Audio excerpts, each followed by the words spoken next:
Oleh karena kasih penyertaannya lah sehingga kita dapat berkumpul pada siang hari ini dalam keadaan sehat. Kita boleh hadir bersama-sama untuk mengikuti rangkaian pelatihan public speaking yang dilaksanakan oleh PWGT Jemaat Biring Kanaya yang bersinergi dengan OIG.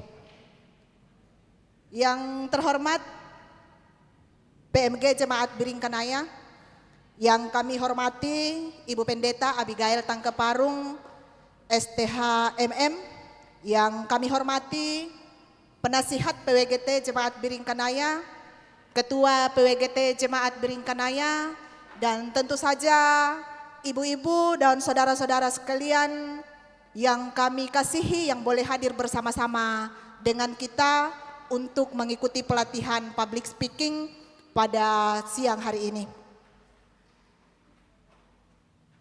Tentu di dalam kegiatan ini kita berharap bahwa kegiatan ini akan menjadi sarana pembelajaran dan pertumbuhan bagi kita semua, khususnya di dalam mengembangkan kepercayaan diri kita dan kemampuan kita untuk berbicara di depan umum, terutama demi pelayanan kita yang semakin berkualitas.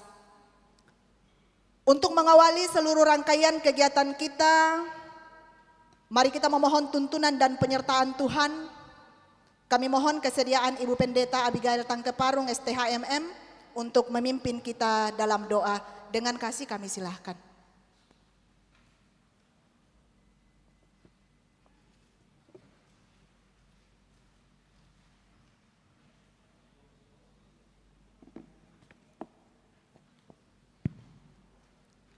Sebelum kita berdoa, kita angkat pujian dulu, bersyukur kepada Tuhan, bersyukur kepada Tuhan. Kita lakukan bersama-sama. Bersyukur kepada Tuhan, bersyukur kepada Tuhan, sebab Ia baik. Bersyukur kepada Tuhan. Saya baca satu ayat Alkitab dari Amsal 31 ayat 25. Firman Tuhan berbunyi, pakaiannya adalah kekuatan dan kemuliaan, ia tertawa melihat hari depan. Tiga hal penting yang disampaikan ayat ini. Yang pertama, kekuatan batin, yaitu pakaiannya itu adalah kekuatan yang melambangkan bahwa kompetensi dan karakter yang sedang dibangun dalam pelatihan ini adalah busana yang sejati, lebih dari sekadar penampilan fisik. Jadi ada dalam diri kita. Kemudian yang kedua, kalimat ia tertawa melihat hari depan menunjukkan rasa percaya diri. Dengan bekal ilmu dan keterampilan baru, seorang ibu tidak perlu takut menghadapi tantangan ekonomi atau perubahan zaman. Kemudian yang berikut, hal ketiga, kemuliaan dalam karya. Pelatihan ini saya percaya bukan sekadar belajar hal teknis, tapi merupakan upaya untuk memperlengkapi diri demi memuliakan Tuhan, dan talenta yang ada dalam diri kita dapat dikembangkan dengan baik. Jadi itu makna dari firman Tuhan, pakaiannya adalah kekuatan dan kemuliaan, ia tertawa melihat hari depan. Ada keberhasilan di masa yang akan datang dengan memperlengkapi diri secara terus menerus. Baik, mari kita tunduk kepala, kita berdoa. Ya Tuhan, sungguh kami bersyukur di hari ini. Oleh karena kasih-Mu terus kami nikmati. Tuhan telah menyertai kami boleh beribadah dengan jemaat-Mu, dan juga masih ada di antara kami yang sedang mempersiapkan diri untuk ibadah sebentar sore. Namun kami tetap bersyukur karena Tuhan sudah memberi kesempatan bagi beberapa kami. Dan juga di hari ini Tuhan memungkinkan kami memasuki Prapaskah kedua. Dan juga bersyukur 71 tahun kehadiran wadah sekolah minggu Gereja Toraja menjadi alat Tuhan di tengah-tengah dunia ini, bahkan dalam Gereja Toraja, untuk membina anak-anak. Demikian juga kami pada saat ini Tuhan telah mengantar kami dari rumah masing-masing, boleh berada di gedung gereja ini dalam rangka memperlengkapi diri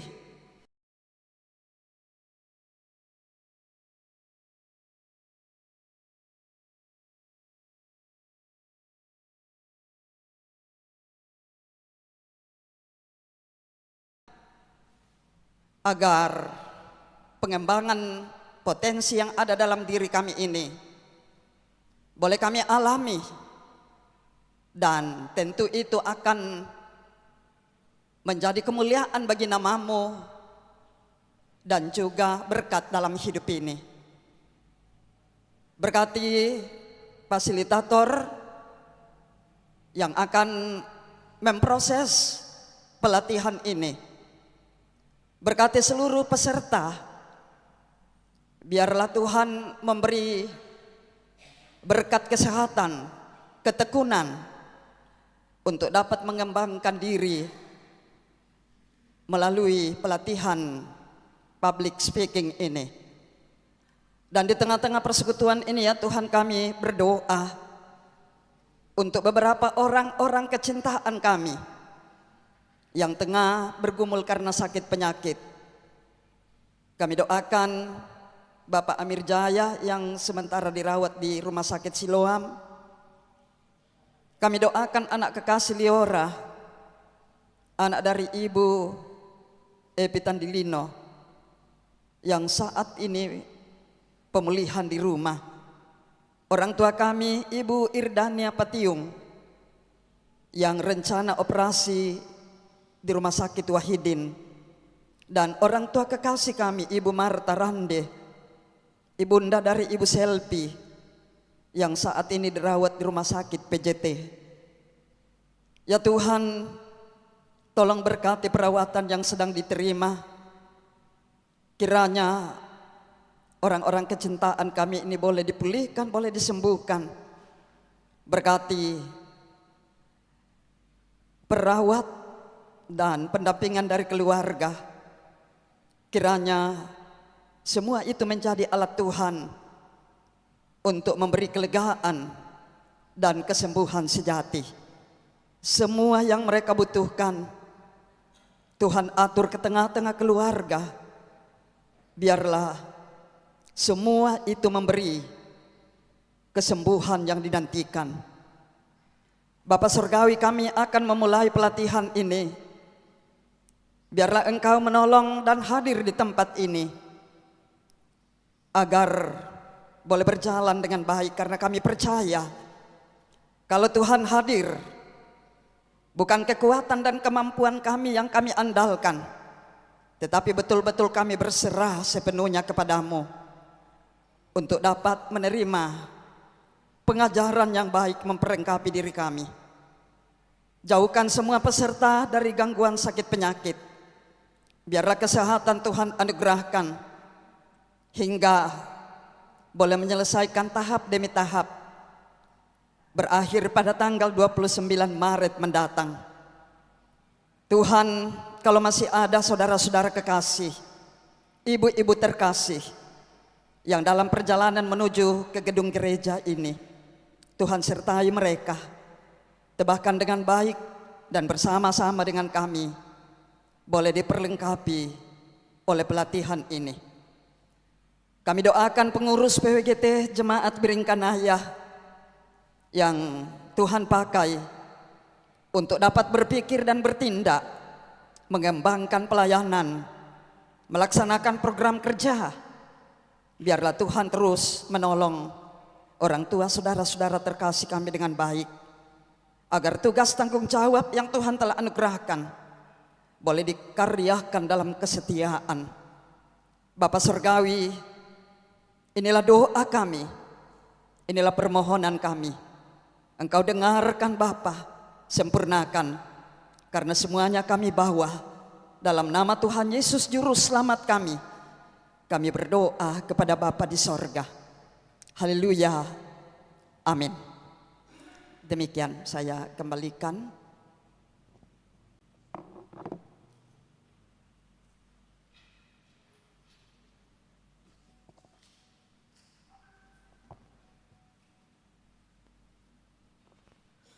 Selanjutnya kita akan mendengarkan sambutan-sambutan. Yang pertama, sambutan Ketua PWGT Jemaat Biringkanaya yang akan disampaikan oleh Ibu Lili Tandililing. Dengan kasih disilahkan.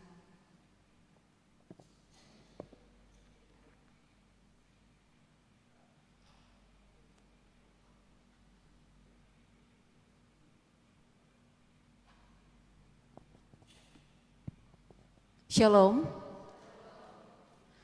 yang terkasih dan yang kami hormati Ketua PMG Jemaat Biringkanaya, Bapak Pendeta Manase Dilaran dan STH, yang terkasih dan yang kami hormati Ibu Pendeta Abigail Tangkeparung STH MM, yang terkasih Komisi PWG OIG Lansia Subkomisi OIG, hadir bersama-sama dengan kita juga ada Pak Octavianus Patiung bersama dengan rekan-rekan komisi yang lainnya.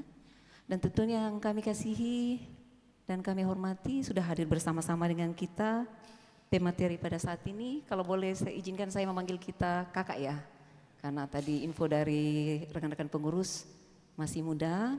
Kakak Lijuntri Patuli, ya, selamat datang di Jemaat Biringkanaya. Saya secara khusus di kegiatan PWGT Jemaat Biringkanaya. Yang saya kasihi dan banggakan ibu-ibu penasehat dan segenap rekan-rekan pengurus dan segenap perwakilan ibu-ibu dari kelompok 1 sampai kelompok 6, dan juga kita bersyukur teman-teman kita dari OG, PKPGT, PPGT dan juga SMGT juga boleh hadir bersama-sama dengan kita untuk kegiatan kita pada saat ini. Salam PWGT, jaya lo PWGT, damai di hati. Tentunya pasti kita bersyukur bahwa Tuhan sudah boleh menyediakan ruang dan waktu ini untuk kita boleh hadir bersama-sama. Izinkan saya menyampaikan bahwa program ini adalah program yang oleh pengurus mencoba memikirkan ini adalah suatu kebutuhan kita di tengah-tengah pelayanan kita PWGT Jemaat Biringkanaya. Berbicara tentang pelatihan public speaking, dan program ini ada di bidang 2. Dan kita berharap bahwa melalui program ini kita nantinya bisa belajar bagaimana berinteraksi, berkomunikasi dengan menggunakan bahasa atau ucapan yang baik dan tepat. Di dalam harapannya kita di dalam semua suasana, bukan hanya suasana formal tetapi yang non formal juga kita harapkan melalui pelatihan ini kita akan mendengarkan materi nantinya, dan tentunya ada praktek langsung. Ini akan memudahkan kita memahami materi dan ada praktek, memperlengkapi kita nantinya bagaimana berinteraksi melalui bahasa atau ucapan di tengah-tengah kehidupan keluarga kita, persekutuan kita, terutama nantinya memperlengkapi kita di dalam mengangkat pelayanan di tengah-tengah PWGT Jemaat Biringkanaya. Mungkin ada yang bertanya, kenapa dibatasi?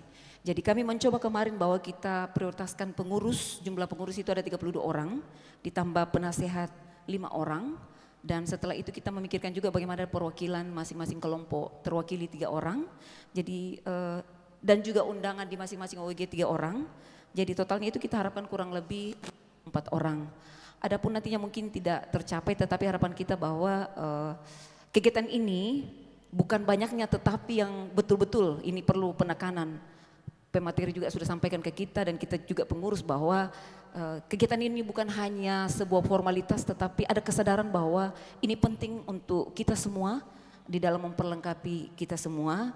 Jadi memang ditekankan dari awal ini teman-teman, ibu-ibu, bahwa yang memang berkomitmen untuk mengikuti kegiatan ini selama 7 kali pertemuan dimulai hari ini tanggal 1 Maret sampai pada tanggal 29 Maret, kurang lebih 7 kali pertemuan.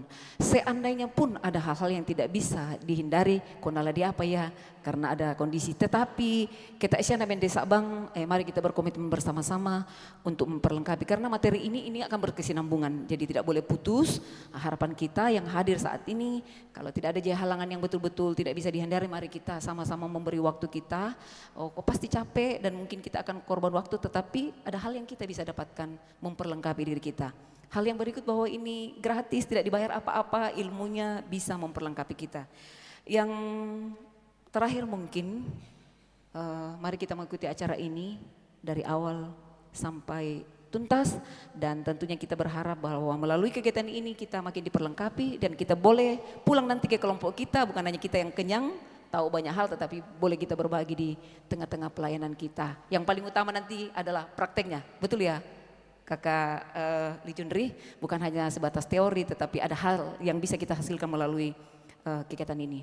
Izinkan saya melalui kesempatan ini terima kasih untuk semua yang sudah boleh hadir, PMG yang selalu mensupport dan mendukung setiap kegiatan-kegiatan OIG, secara khusus PWGT Jemaat Biringkanaya. Kiranya pelayanan ini boleh memuliakan Tuhan dan boleh menjadi berkat kepada kita semua. Terima kasih teman-teman di bidang 2 yang boleh bekerja sama dengan pengurus inti, mengkoordinir dan memfasilitasi program kita untuk terlaksana pada saat ini. Tuhan memberkati kita semua. Salam PWGT, jayalah PWGT, jayalah PWGT, damai di hati. Terima kasih, saya kembalikan ke MC.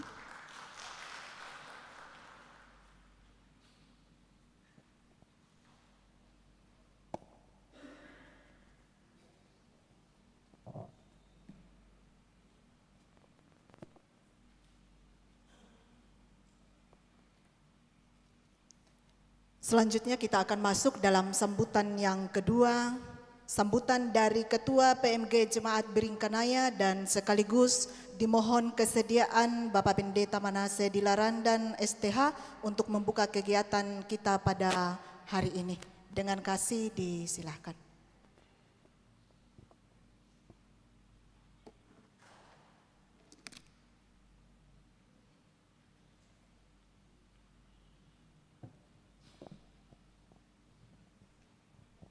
Iya, terima kasih atas kesempatan ini dan yang terhormat dan yang kami kasihi dalam Tuhan, Majelis Gereja, Pendeta, Penatua dan Diaken, yang kami hormati pengurus dan segenap anggota PWGT, terlebih khusus kepada segenap peserta, dan terlebih khusus lagi kepada pemateri kita, Bapak Lijuntri Patuli. Selamat datang Pak. Ya, dengan segala kerendahan hati kami Majelis Gereja dan segenap warga jemaat, terlebih khusus bersama dengan pengurus dan anggota PWGT, menyambut dengan sukacita Bapak untuk memperlengkapi segenap peserta untuk mengikuti suatu materi yang sangat luar biasa, yaitu public speaking. Ya, dan tentu ada berbagai macam definisi tentang public speaking.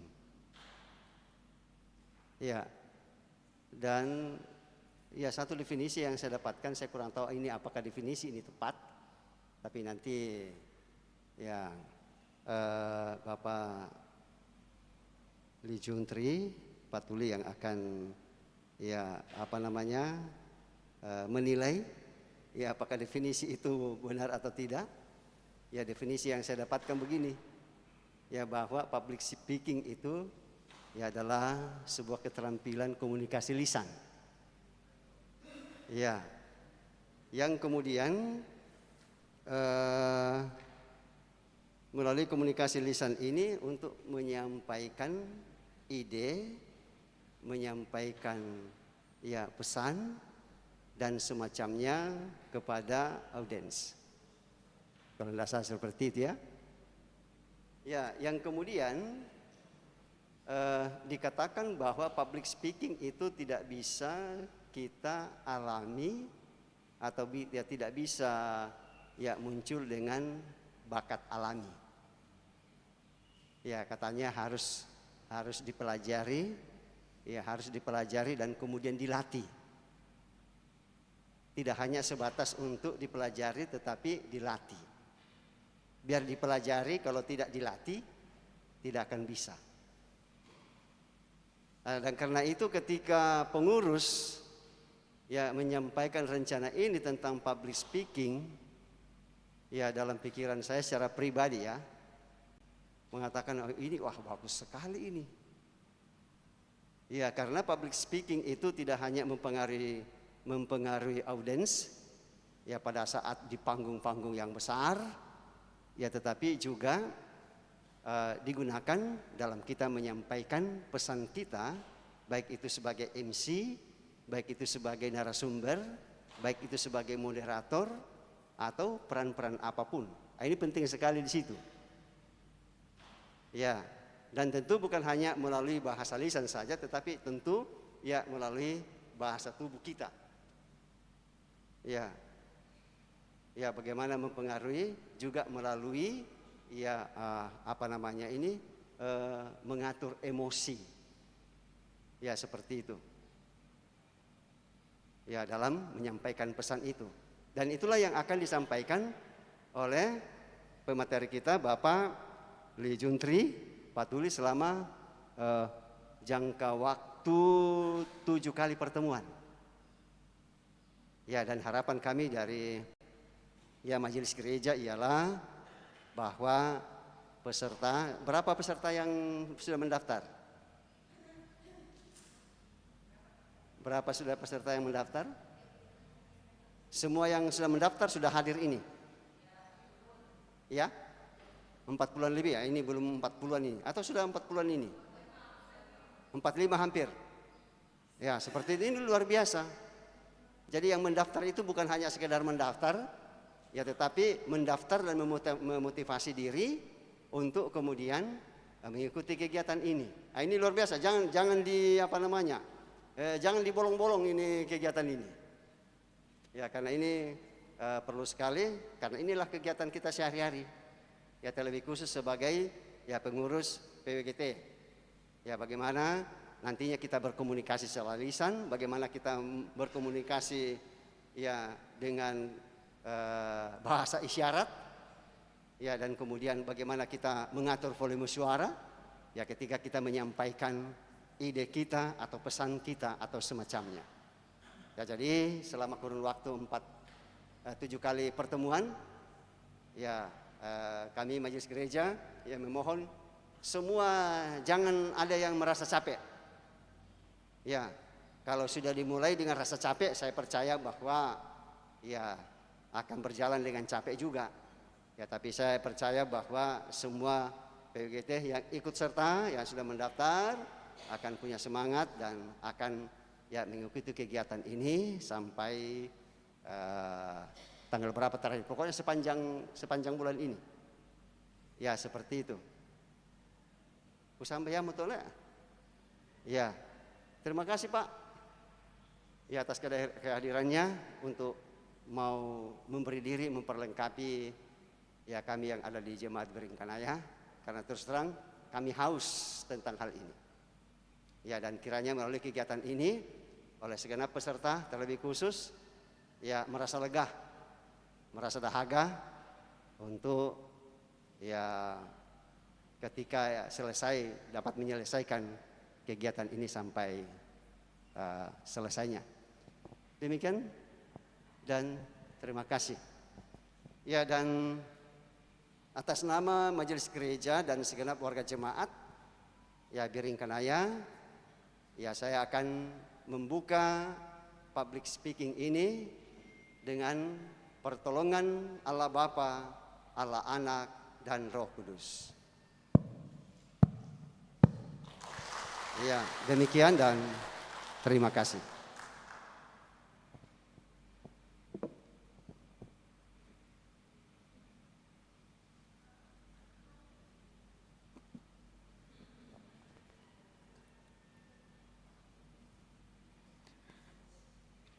Bapak Ibu yang kekasih di dalam Tuhan,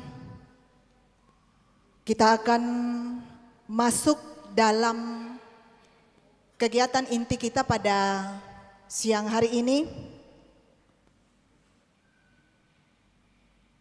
Pertama-tama kami mengucapkan selamat datang kepada fasilitator kita yang terkasih Saudara Lijundri Patuli. Ya, seperti yang disampaikan oleh Ibu Ketua tadi, kita akan menyapa fasilitator kita dengan Kakak Lijun. Ya, jadi 7 kali kita akan bertemu dengan Kakak Lijun. Ya, sedikit profil dari Kakak Lijun.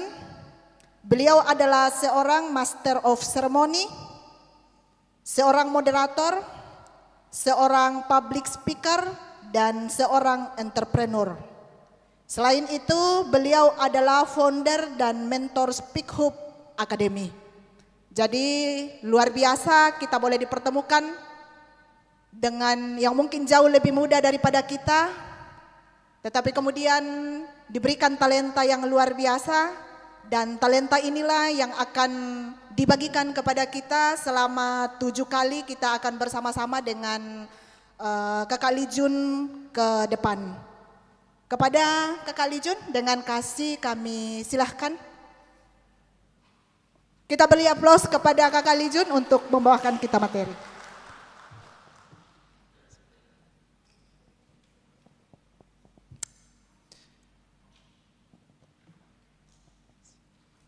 Manasumoraka. Oh ada Bunda Rita. Halo Mak Tua. Ini mama saya. Tapi lama tidak ketemu. Ya, ibu-ibu yang terkasih, Pak Pendeta, kemudian ada sahabat saya juga di atas, Bapak Okta, sekalipun beliau sudah jadi presiden direktur ya. Ada juga mantan murid saya, Ketua PPGT. Jadi kami bulan lalu ya, PPGT Biringkanaya juga mengadakan pelatihan ini. Mereka lebih duluan. Di Lanraki juga sudah mengadakan tapi mereka gabung dengan PPGT dan PWGT gitu. Ibu Pendeta, kemudian segenap pengurus, terima kasih banyak untuk kesempatan yang diberikan bagi saya. Dan sebelum kita mulai, saya mohon maaf sekali karena saya terlambat, karena hari ini adalah hari terakhir pameran Wedding Expo di Upper Hills. Kebetulan saya punya wedding organizer dan saya ikut di sana. Dan tadi ada klien yang harus meeting dan saya terlambat datang. Tapi puji Tuhan saya boleh tiba dengan selamat. Sekali lagi mohon maaf, kita akan belajar bersama-sama ibu-ibu dan bapak-bapak beserta kakak-kakak ya. Saya juga akan panggil ibu-ibu kakak-kakak supaya lebih gampang ya. Ya.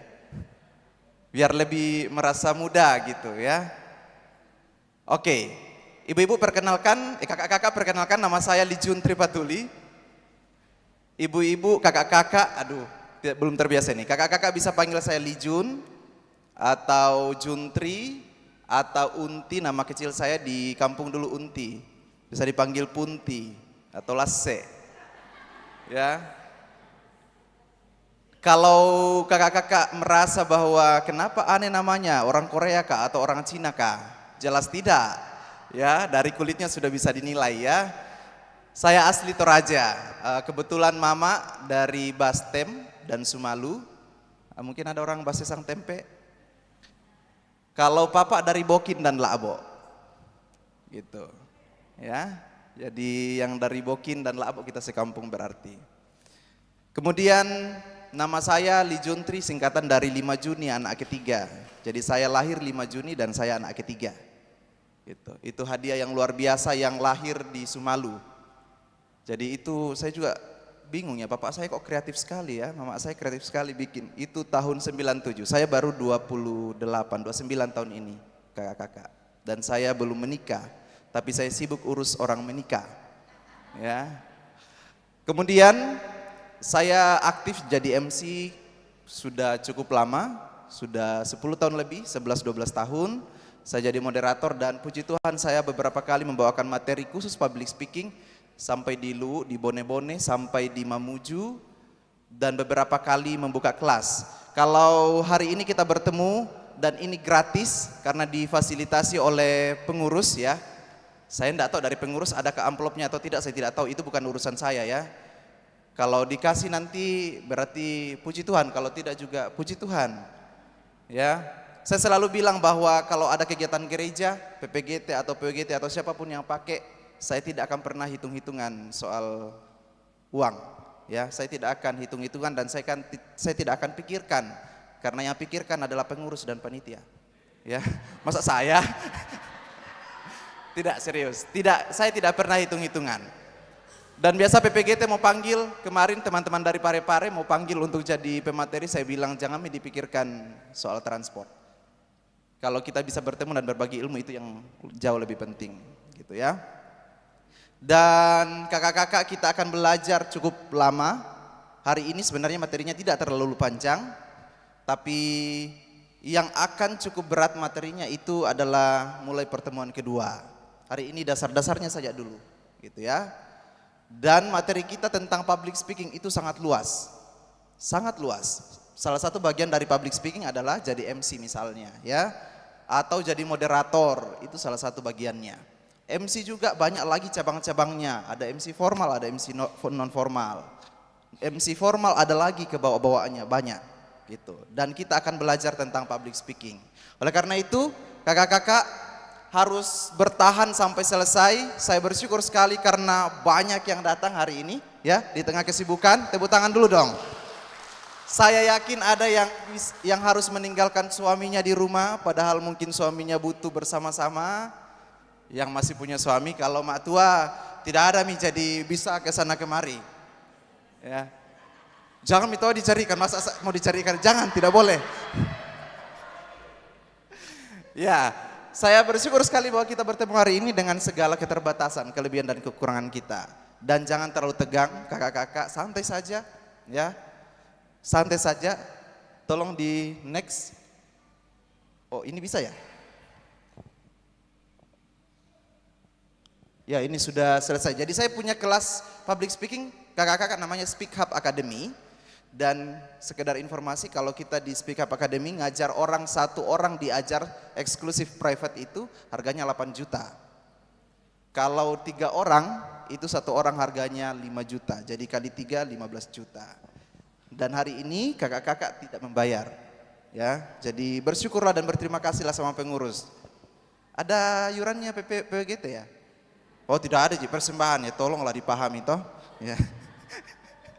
Saya punya WO kakak-kakak wedding organizer, kami di sini sudah pernah dengan Pak Pendeta ya. Tadi ada yang deal dari Biringkanaya. Kita akan berjumpa bulan September dan semua pasti tahu orangnya siapa, tapi saya tidak mungkin spill namanya. Jadi kalau ada yang mau menikah lagi misalnya, mak tua jangan, atau anaknya yang mau menikah, boleh hubungi saya ya. Oke, sebelum kita mulai materi, saya undang kakak-kakak berdiri dulu, kita regangkan badan kita, sudah dari tadi duduk ya. Apalagi pakai rok ini, waduh.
Jangan diam-diam. Kalau ada yang menanyakan, itu tidak masalah. Saya dipotong saat berbicara juga tidak masalah. Kemudian yang kedua, kelas ini akan berlangsung selama 7 pertemuan. Maksimal ketidakhadiran atau izin adalah 3 kali pertemuan. Termasuk simulasi, tapi simulasi tidak boleh izinnya. Jadi kita ada hari khusus membahas tentang, bukan membahas, ada hari khusus kita praktek, full praktek. Jadi yang full praktek tidak boleh izin.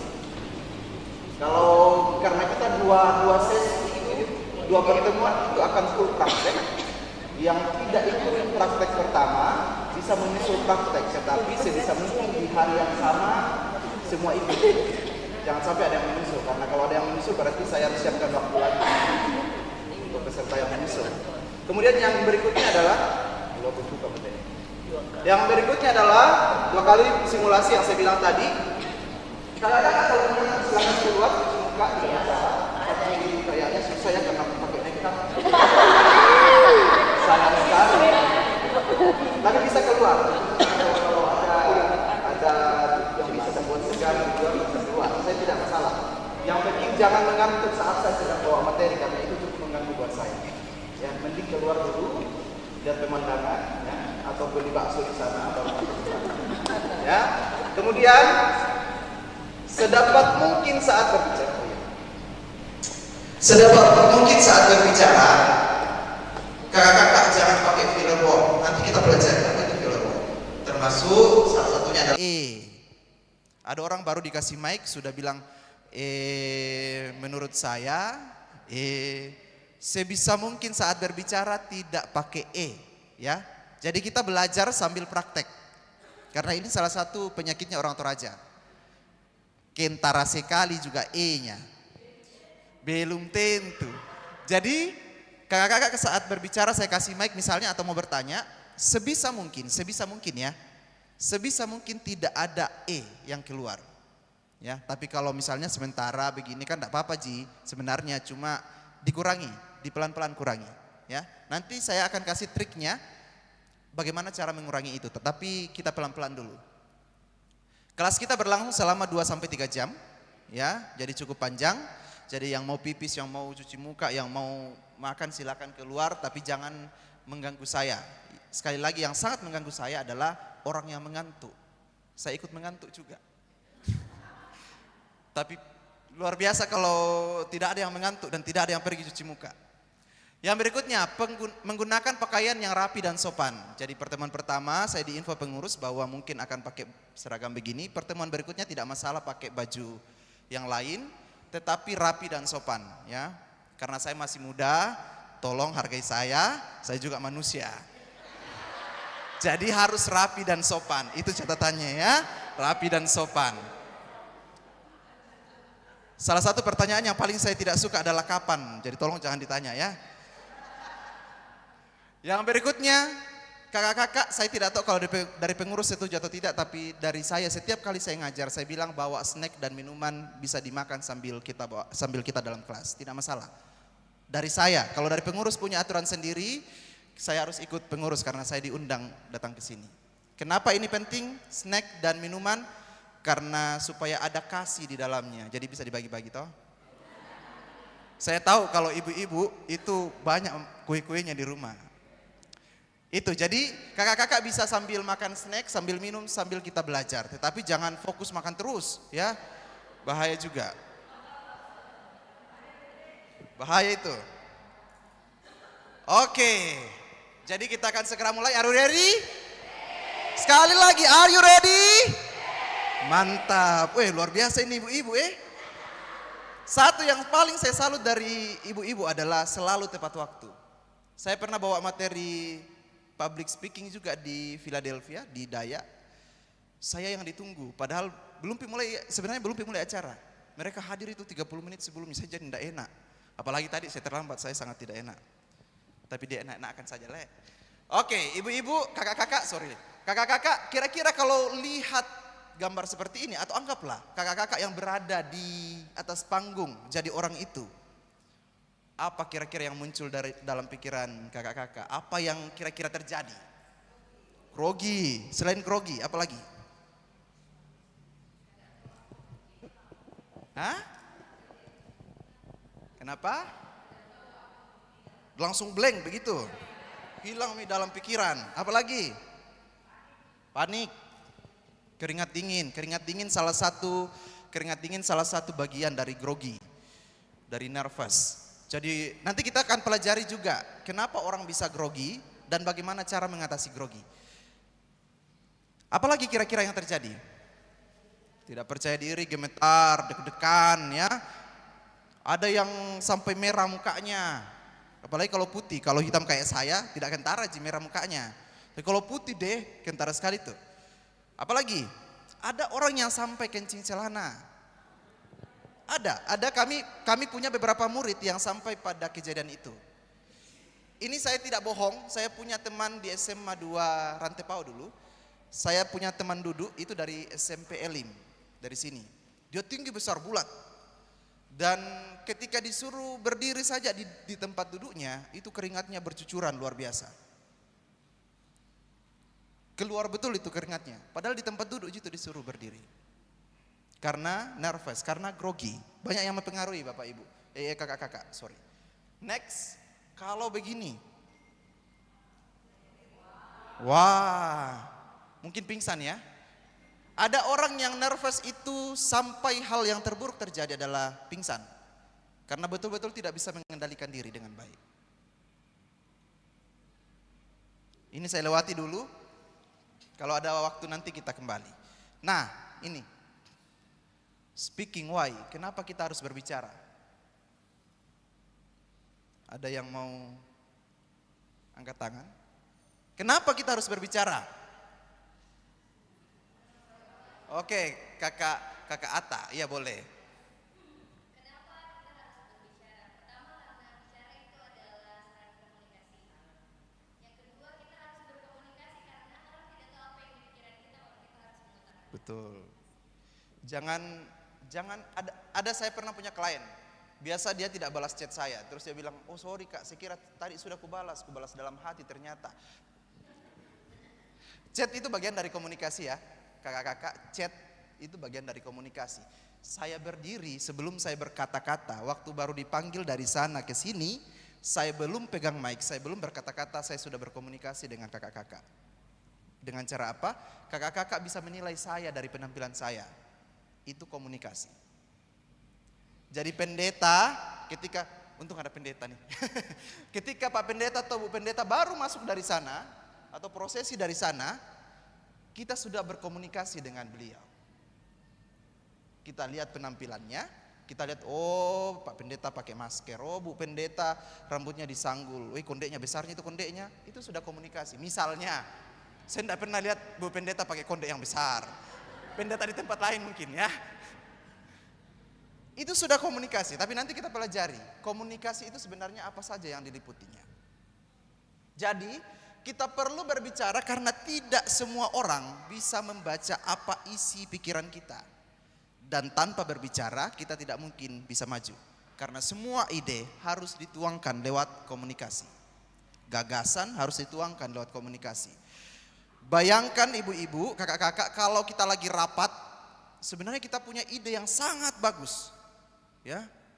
Tapi karena kita takut berbicara, entah karena kita takut dihakimi kah, entah karena kita takut dibilangkan sok-sokan lah. Tapi kita punya ide yang sangat brilian, tapi kita tidak sampaikan, kita takut berbicara. Lalu kita pulang ke rumah. Lalu ada penyesalan timbul, kenang ku pokadori nina. Apa pakai atau kena di pokada? Kena. Tidak ada gunanya itu kena. Kena ku pokadori.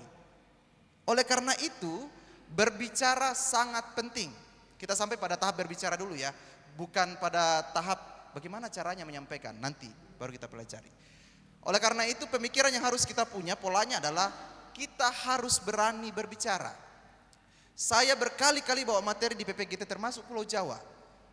Saya tanya, kenapa kalian butuh pelatihan ini? Mereka bilang, karena ketika kami rapat, jarang sekali anggota PPGT yang mau bicara. Saya tidak tahu apakah mereka tidak tertarik dengan metode rapat kita karena mereka bosan, ataukah mereka memang masa bodoh atau tidak mau memang berbicara. Saya tidak tahu kalau di PWGT Biringkanaya, apakah kalau rapat si bagus jika komunikasinya atau bagaimana. Atau jangan-jangan pimpinan rapat yang berbicara terus sama penasehat dari majelis gereja misalnya. Ya. Itulah pentingnya berbicara. Nah, pernah dengar ini talk and speak? Apa kira-kira bedanya? Ada yang tahu mungkin, yang masih muda pasti tahu lah. Mak tua pasti tahu ini karena masih muda. Talk and speak, apa kira-kira bedanya? Talk and speak.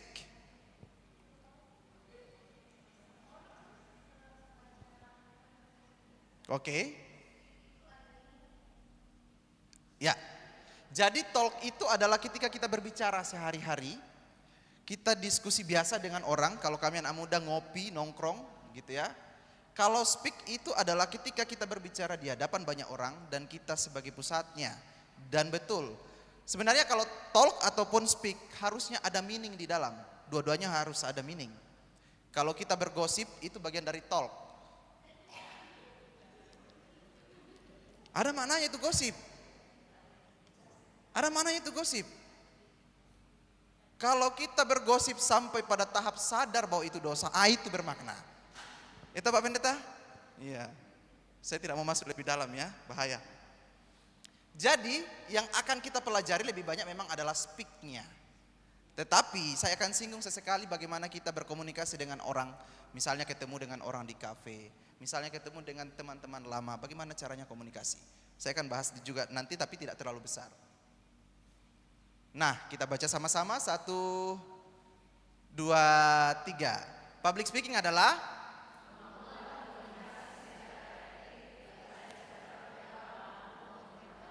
di depan publik, gitu. Komunikasi efektif. Jadi, kakak-kakak, paling penting dari public speaking adalah komunikasi efektif. Bagaimana itu komunikasi efektif?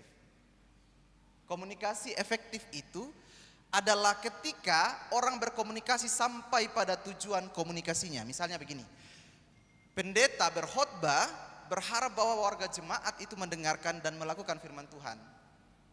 Bukan cuma angguk-angguk kepala saja. Ya. Atau misalnya saya menyampaikan materi, tujuan saya adalah supaya kakak-kakak kembali bisa menjadi MC misalnya. Kalau tujuan akhir dari pelatihan ini adalah MC. Itu komunikasi yang efektif. Itu public speaking. Public speaking bukan sekedar ambil mic dan kita berretorika di depan dan kita angkat-angkat tangan dan kita hebat sepertinya berbicara tetapi orang lain tidak mengerti. Itu bukan public speaking. Ya. Public speaking adalah komunikasi yang efektif yang bisa sampai pada tujuan komunikasinya dengan verbal maupun non verbal. Verbal itu nanti kita akan belajar namanya 3V. Visual, vokal, dan verbal. Jadi verbal itu adalah kata-katanya kita, non verbal itu adalah pakaian saya, gerak-gerik saya, ekspresi saya, kumis saya. Kakak-kakak, ada orang yang suka kumis, ada yang tidak ya. Tapi ada orang yang pasang kumisnya dengan tujuan tertentu. Oh iya, serius. Itu bagian dari komunikasi. Nanti kita bahas lebih lanjut. Nah, ada 2 istilah yang akan paling sering muncul. Public speaking dan public speaker. Public speaking adalah kegiatannya, public speaker adalah orangnya. Ya, ini akan sering muncul saya pakai. Nah, apa sebenarnya yang salah dalam pelatihan kita selama ini? Dan kenapa saya minta harus 7 kali pertemuan?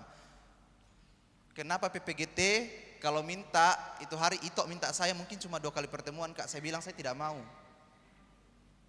Saya bilang saya tidak mau, dia bilang terkendala di dana Kak. Iya saya tahu juga PPGT tidak ada kasnya. Tapi bukan itu kendalanya, kalau kendala dana bukan itu masalahnya sebenarnya. Kenapa kita selalu berpikir bahwa kendalanya adalah dana? Saya siap memberikan diri tetapi pertemuannya harus 7 kali atau 8 kali pertemuan. Kenapa? Karena kalau kurang dari itu tujuannya tidak akan tercapai. Ya. Oleh karena itu kakak-kakak, apa yang salah dalam pelatihan kita selama ini? Yang pertama, kita suka sekali yang namanya hal instan. Kita suka duplikat orang. Kita lihat di TikTok misalnya atau Facebook. Oh iya tahu kalau mulai sebelum MC bilang mana sumur kamu Kak juga begitu deh. Tidak semua orang yang bilang Manasumo, audiens akan jawab Manasumo. Tidak semua. Dan saya punya pengalaman yang di depan mata saya. Di Toraja, seorang MC mengatakan Manasumo, tidak ada yang jawab. Karena apa? Bukan cuma verbalnya dimainkan, tetapi harus non-verbalnya juga. Oleh karena itu jangan duplikat. Ya, jangan duplikat kata-kata orang ketika misalnya jadi MC.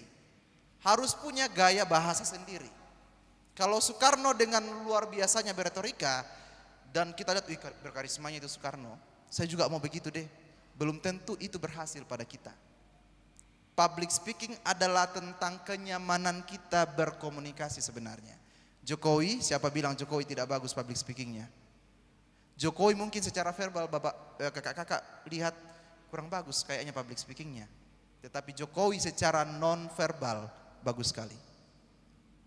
Satu gerakan tangannya saja itu berarti sebuah penekanan atau penegasan. Itu berarti sebuah perintah yang orang-orang tertentu bisa paham. Oke? Jadi kalau kakak-kakak lihat di YouTube, di TikTok, di Facebook, lalu mau menduplikat orang, itu bisa, tetapi tidak akan pernah membuat kita maju. Karena apa? Tidak mengasah skill kita. Orang yang menduplikat bisa berhasil, tetapi tidak akan bertahan. Karena dia tidak mengasah skillnya. Public speaking itu soal skill. Pak Pendeta tadi sudah sempat singgungnya tentang bakat yang harus dilatih, dipraktekkan. Gitu. Nah, kakak-kakak bisa diklik yang bulat-bulat merah kakak. Terserah mau kanan atau kiri. Ya itu dulu boleh. Dalam komunikasi hal yang paling penting adalah psikologi komunikasi. Ini bisa, mohon maaf sekali, ini bisa juga jadi masukan buat pendeta yang hadir ataupun bapak ibu, kakak-kakak yang mungkin selama ini sering berkhotbah atau berpidato. Ini penting sekali. Salah satu hal yang penting dalam komunikasi adalah psikologi komunikasi. Psikologi komunikasi itu adalah konteksnya sosial. Ya. Konteksnya sosial karena manusia adalah makhluk sosial yang selalu berinteraksi dan saling mempengaruhi. Kita akan sangat merasa puas ketika kita berinteraksi dengan orang, ketika kita berkomunikasi dengan orang, ya. Kemarin 2 malam lalu kalau tidak salah, saya diajak teman-teman PPGT KPC untuk sharing lewat Zoom tentang urban loneliness. Urban loneliness itu adalah ketika kita berada di pusat kota, di tengah keramaian, tapi kita selalu merasa sendirian. Di sana tidak ada komunikasi. Saya bilang begini, sebenarnya se-introvert-introvertnya orang bukan berarti dia antisosial. Dia selalu butuh teman untuk cerita. Tetapi pertanyaan paling penting adalah, dia berani cerita atau dia menemukankah teman cerita yang pas? Oleh karena itu kakak-kakak, manusia yang makhluk sosial itu selalu butuh interaksi lewat apa? Komunikasi. Saya sangat sedih ketika minggu lalu saya dapat info ada seorang anak di Toraja ya yang bunuh diri itu. Baru pulang ibadah Rabu Abu. Pendeta di grup saya bertanya, saya punya grup baca Alkitab rutin, dan pendeta Stefanus Amai Bungaran itu bertanya, kurang meneguhkankah khotbah pendeta selama ini? Kenapa baru pulang Rabu Abu dan terjadi seperti itu? Saya bilang begini dengan bergurau, saya bilang, kayaknya mungkin anak-anak muda suka makan khotbah yang banyak micinnya,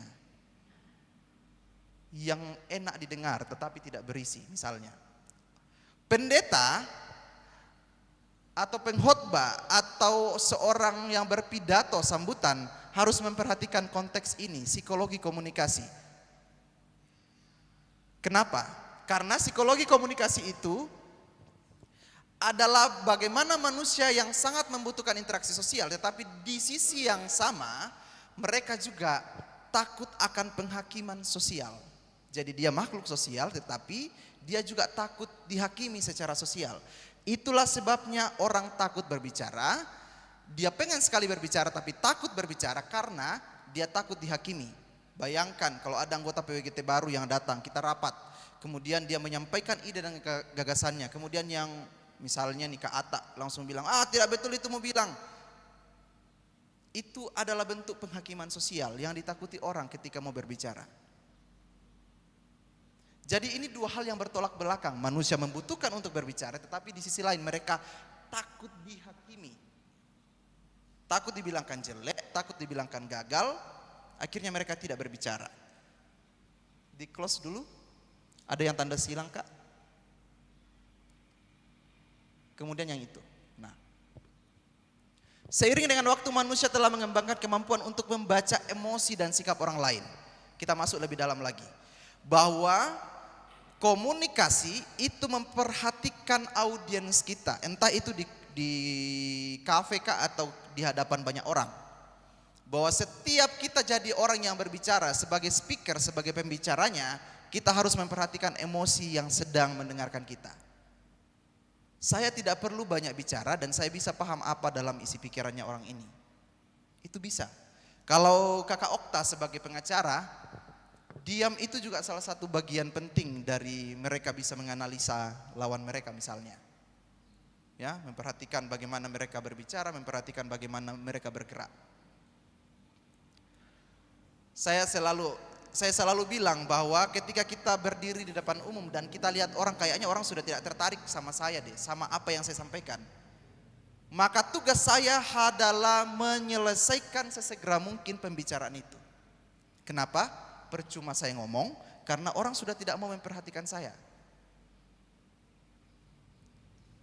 Kalau orang sudah mulai gelisah, maka tugas saya adalah berhenti sesegera mungkin, atau yang kedua, saya menyelesaikannya, atau yang kedua, saya bisa memberikan efek kejutan atau hook.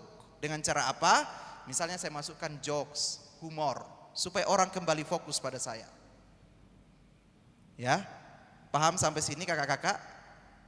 Jadi kalau orang sudah mulai gelisah, sudah mulai tidak fokus, misalnya nih saya bawa materi dan semua sudah mulai keluar satu-satu, sisa 5 orang. Berarti saya harus berhenti dan membuat hal yang baru. Supaya mereka bisa fokus kembali ke saya. Karena apa?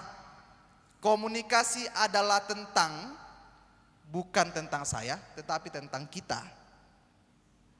Orang yang berkomunikasi tetapi tidak memperhatikan pendengarnya adalah orang yang sangat-sangat egois. Ya, saya ulangi sekali lagi. Orang yang tidak memperhatikan audiensnya ketika berbicara adalah orang yang sangat egois. Sekali lagi, tujuan kita dalam berkomunikasi adalah supaya tujuan komunikasinya tercapai, bukan?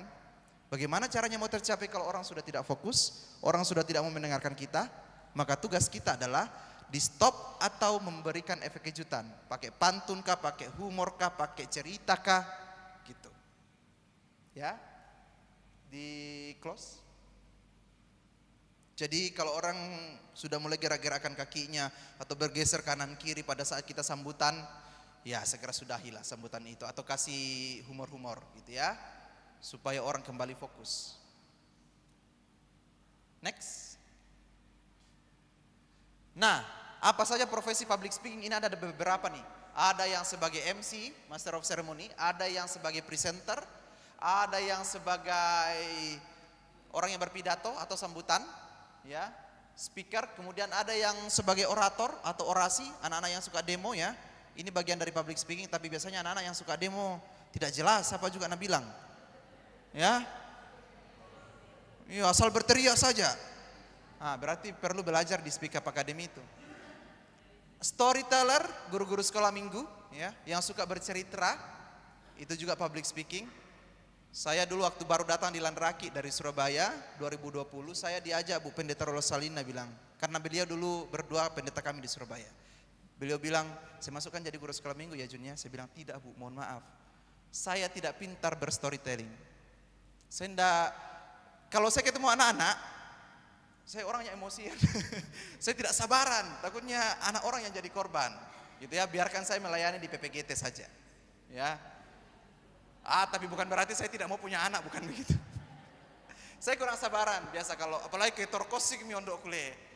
Ya.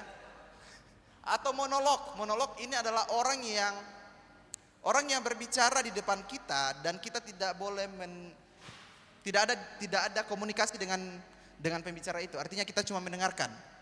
Jadi monolog itu adalah mereka yang menceritakan sesuatu, entah itu dia cerita tentang kehidupannya, tentang sebuah tema, dan kita hanya mendengarkan. Tapi monolog ini agak susah. kakak-kakak, karena dia harus memainkan emosi pendengar. Dia harus melibatkan musik, gerakan tangan yang harus sesuai dengan cerita yang disampaikan, supaya orang betul-betul terpukau. Bahkan dalam malam hari atau tempat yang gelap kita harus mainkan lightingnya. Gitu. Ada satu orang monolog yang pintar sekali di Lanraki kemarin waktu saya ajar. Ibu peserta paling tua, ibu siapa lagi namanya? Yang biasa jual bunga mawar, bunga-bunga segar. Saya lupa namanya.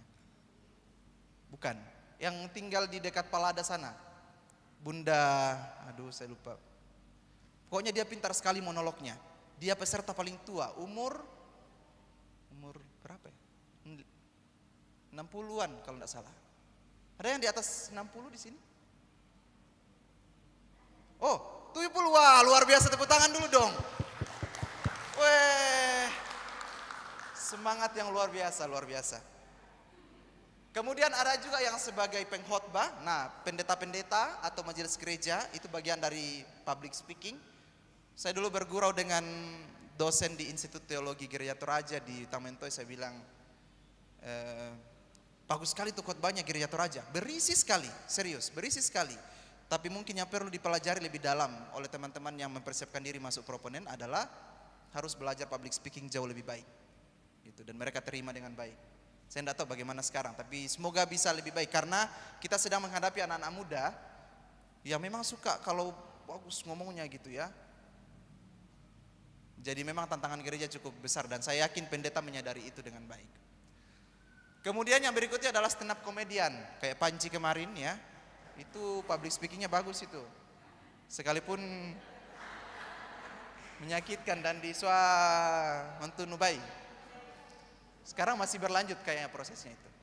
Kemudian WL atau PL, pemimpin liturgi. Itu juga public speaker. Ya, makanya ada beberapa tempat yang saya latih itu berfokus pada pemimpin liturgi. Kemudian sales, ada yang sales di sini, marketing? Yang suka jual-jual. Nah, sales jual telur.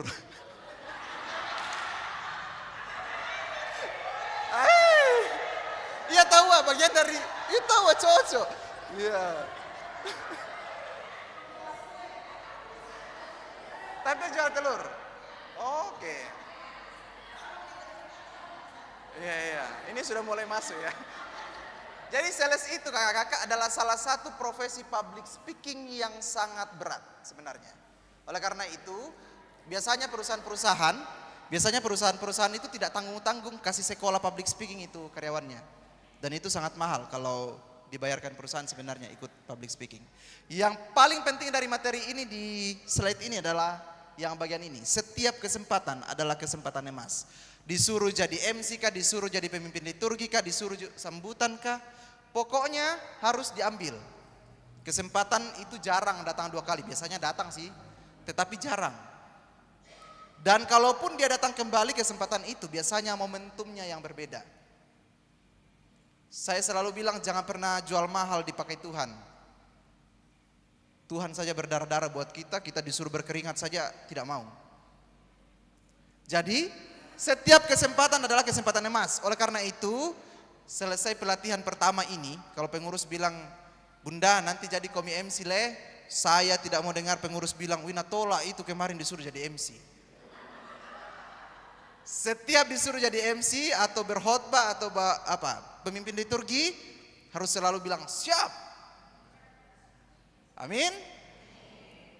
Mantap. Iya, karena kalau di PPG itu biasa susah sekali. Ya, Pak Okta ya. Disuruh jadi MC banyak sekali alasannya. Ya. Kenapa saya katakan setiap kesempatan adalah kesempatan emas, kakak-kakak? Karena kita tidak tahu sampai kapan kita hidup, itu pasti. Dan ketika kita bisa melayani dengan baik, mengambil setiap kesempatan itu pasti mengasah skill kita. Public speaking itu juga bicara soal jam terbang. Ya. Semakin sering orang tampil, semakin sering orang berkomunikasi dengan baik, pasti semakin bagus public speakingnya. Oleh karena itu ya, kalau disuruh ya gas lah, gitu ya. Ya. Oke, apa bedanya presenter dan host? Host itu dari kata, kalau diterjemahkan bahasa Indonesia adalah tuan rumah. Host itu tuan rumah. Presenter itu adalah orang yang menyajikan. Jadi presenter itu bukan hanya orang yang di televisi misalnya, tetapi presenter saya hari ini juga termasuk presenter. Saya sedang menyajikan materi ini.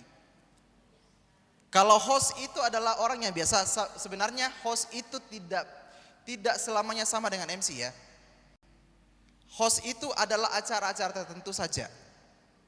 Dia mendekati formal sampai semi formal sampai formal. Jadi nanti kita belajar soal pembagian acara.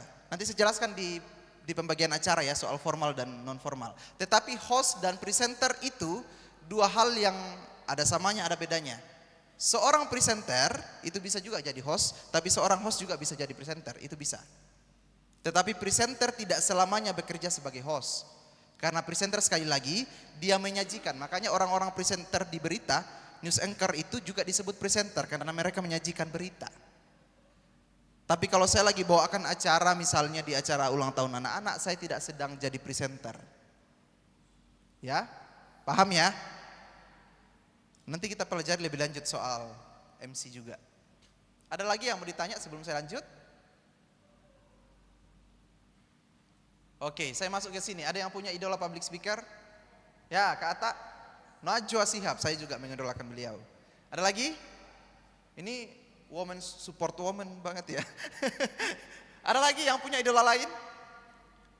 Pendeta misalnya atau stand up comedian atau presenter atau apa? Ada lagi? Ya, jangan. Ada pikaan Ami cewek tante.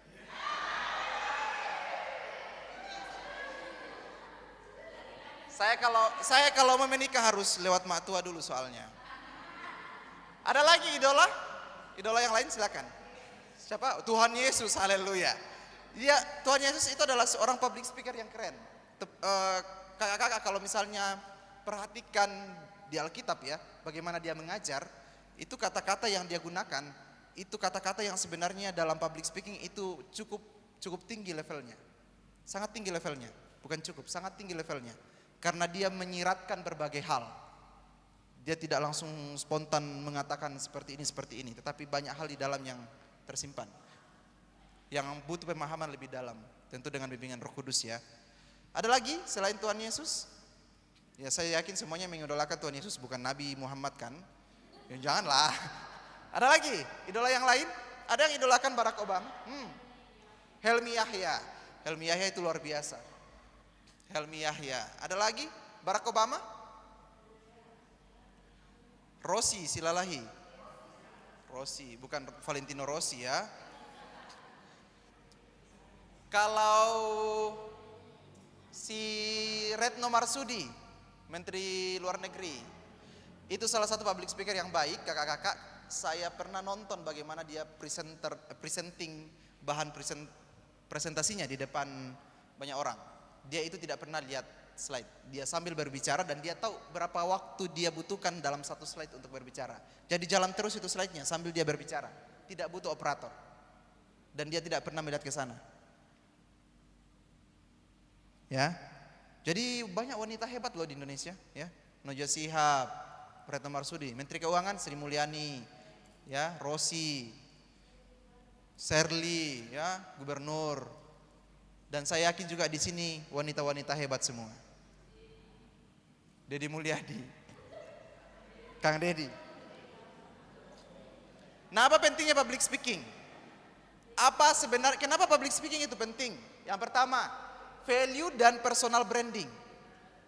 Kakak-kakak, kalau kita mau tingkatkan nilai diri kita atau mau tingkatkan citra diri kita atau disebut sebagai personal branding, maka public speaking adalah salah satu jalannya. Saya memperkenalkan diri saya kepada orang-orang bahwa saya adalah public speaker. Itu cara saya membranding diri saya. Dan orang yang punya public speaking yang bagus, saya yakin nilai value-nya itu tinggi.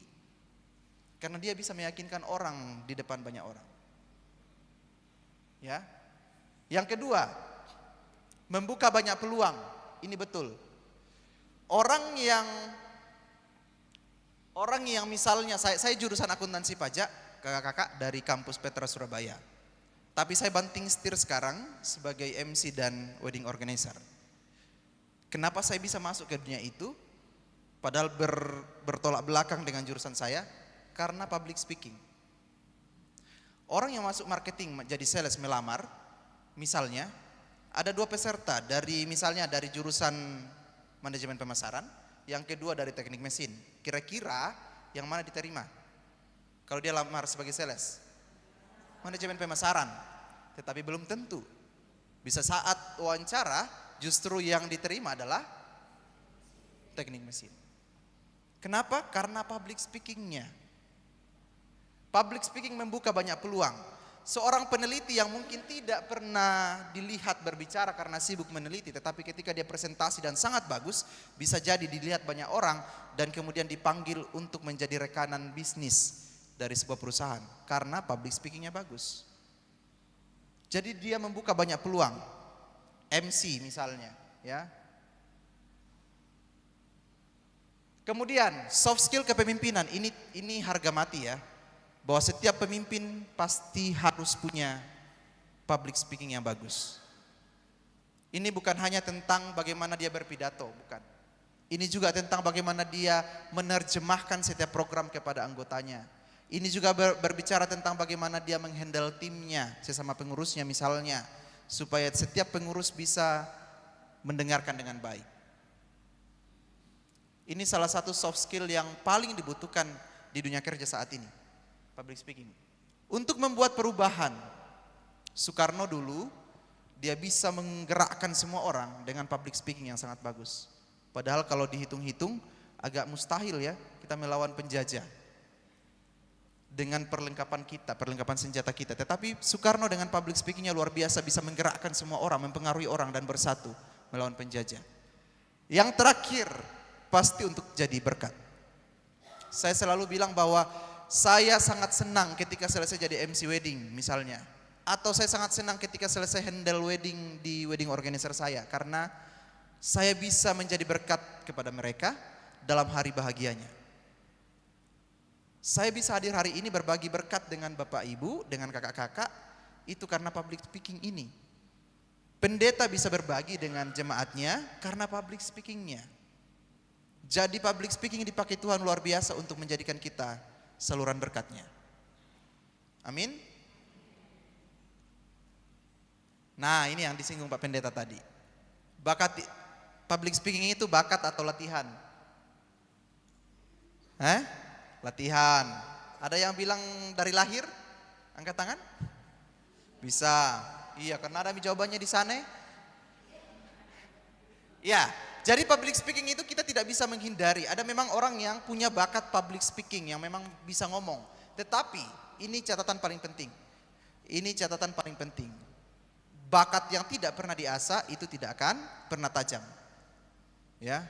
Sekalipun mungkin dia memang bisa berbicara dengan baik, tetapi dia tidak pernah latihan, dia tidak tahu teorinya dengan baik dan tidak punya jam terbang, maka tidak akan bagus hasilnya. Oleh karena itu, public speaking dipengaruhi oleh 3 hal.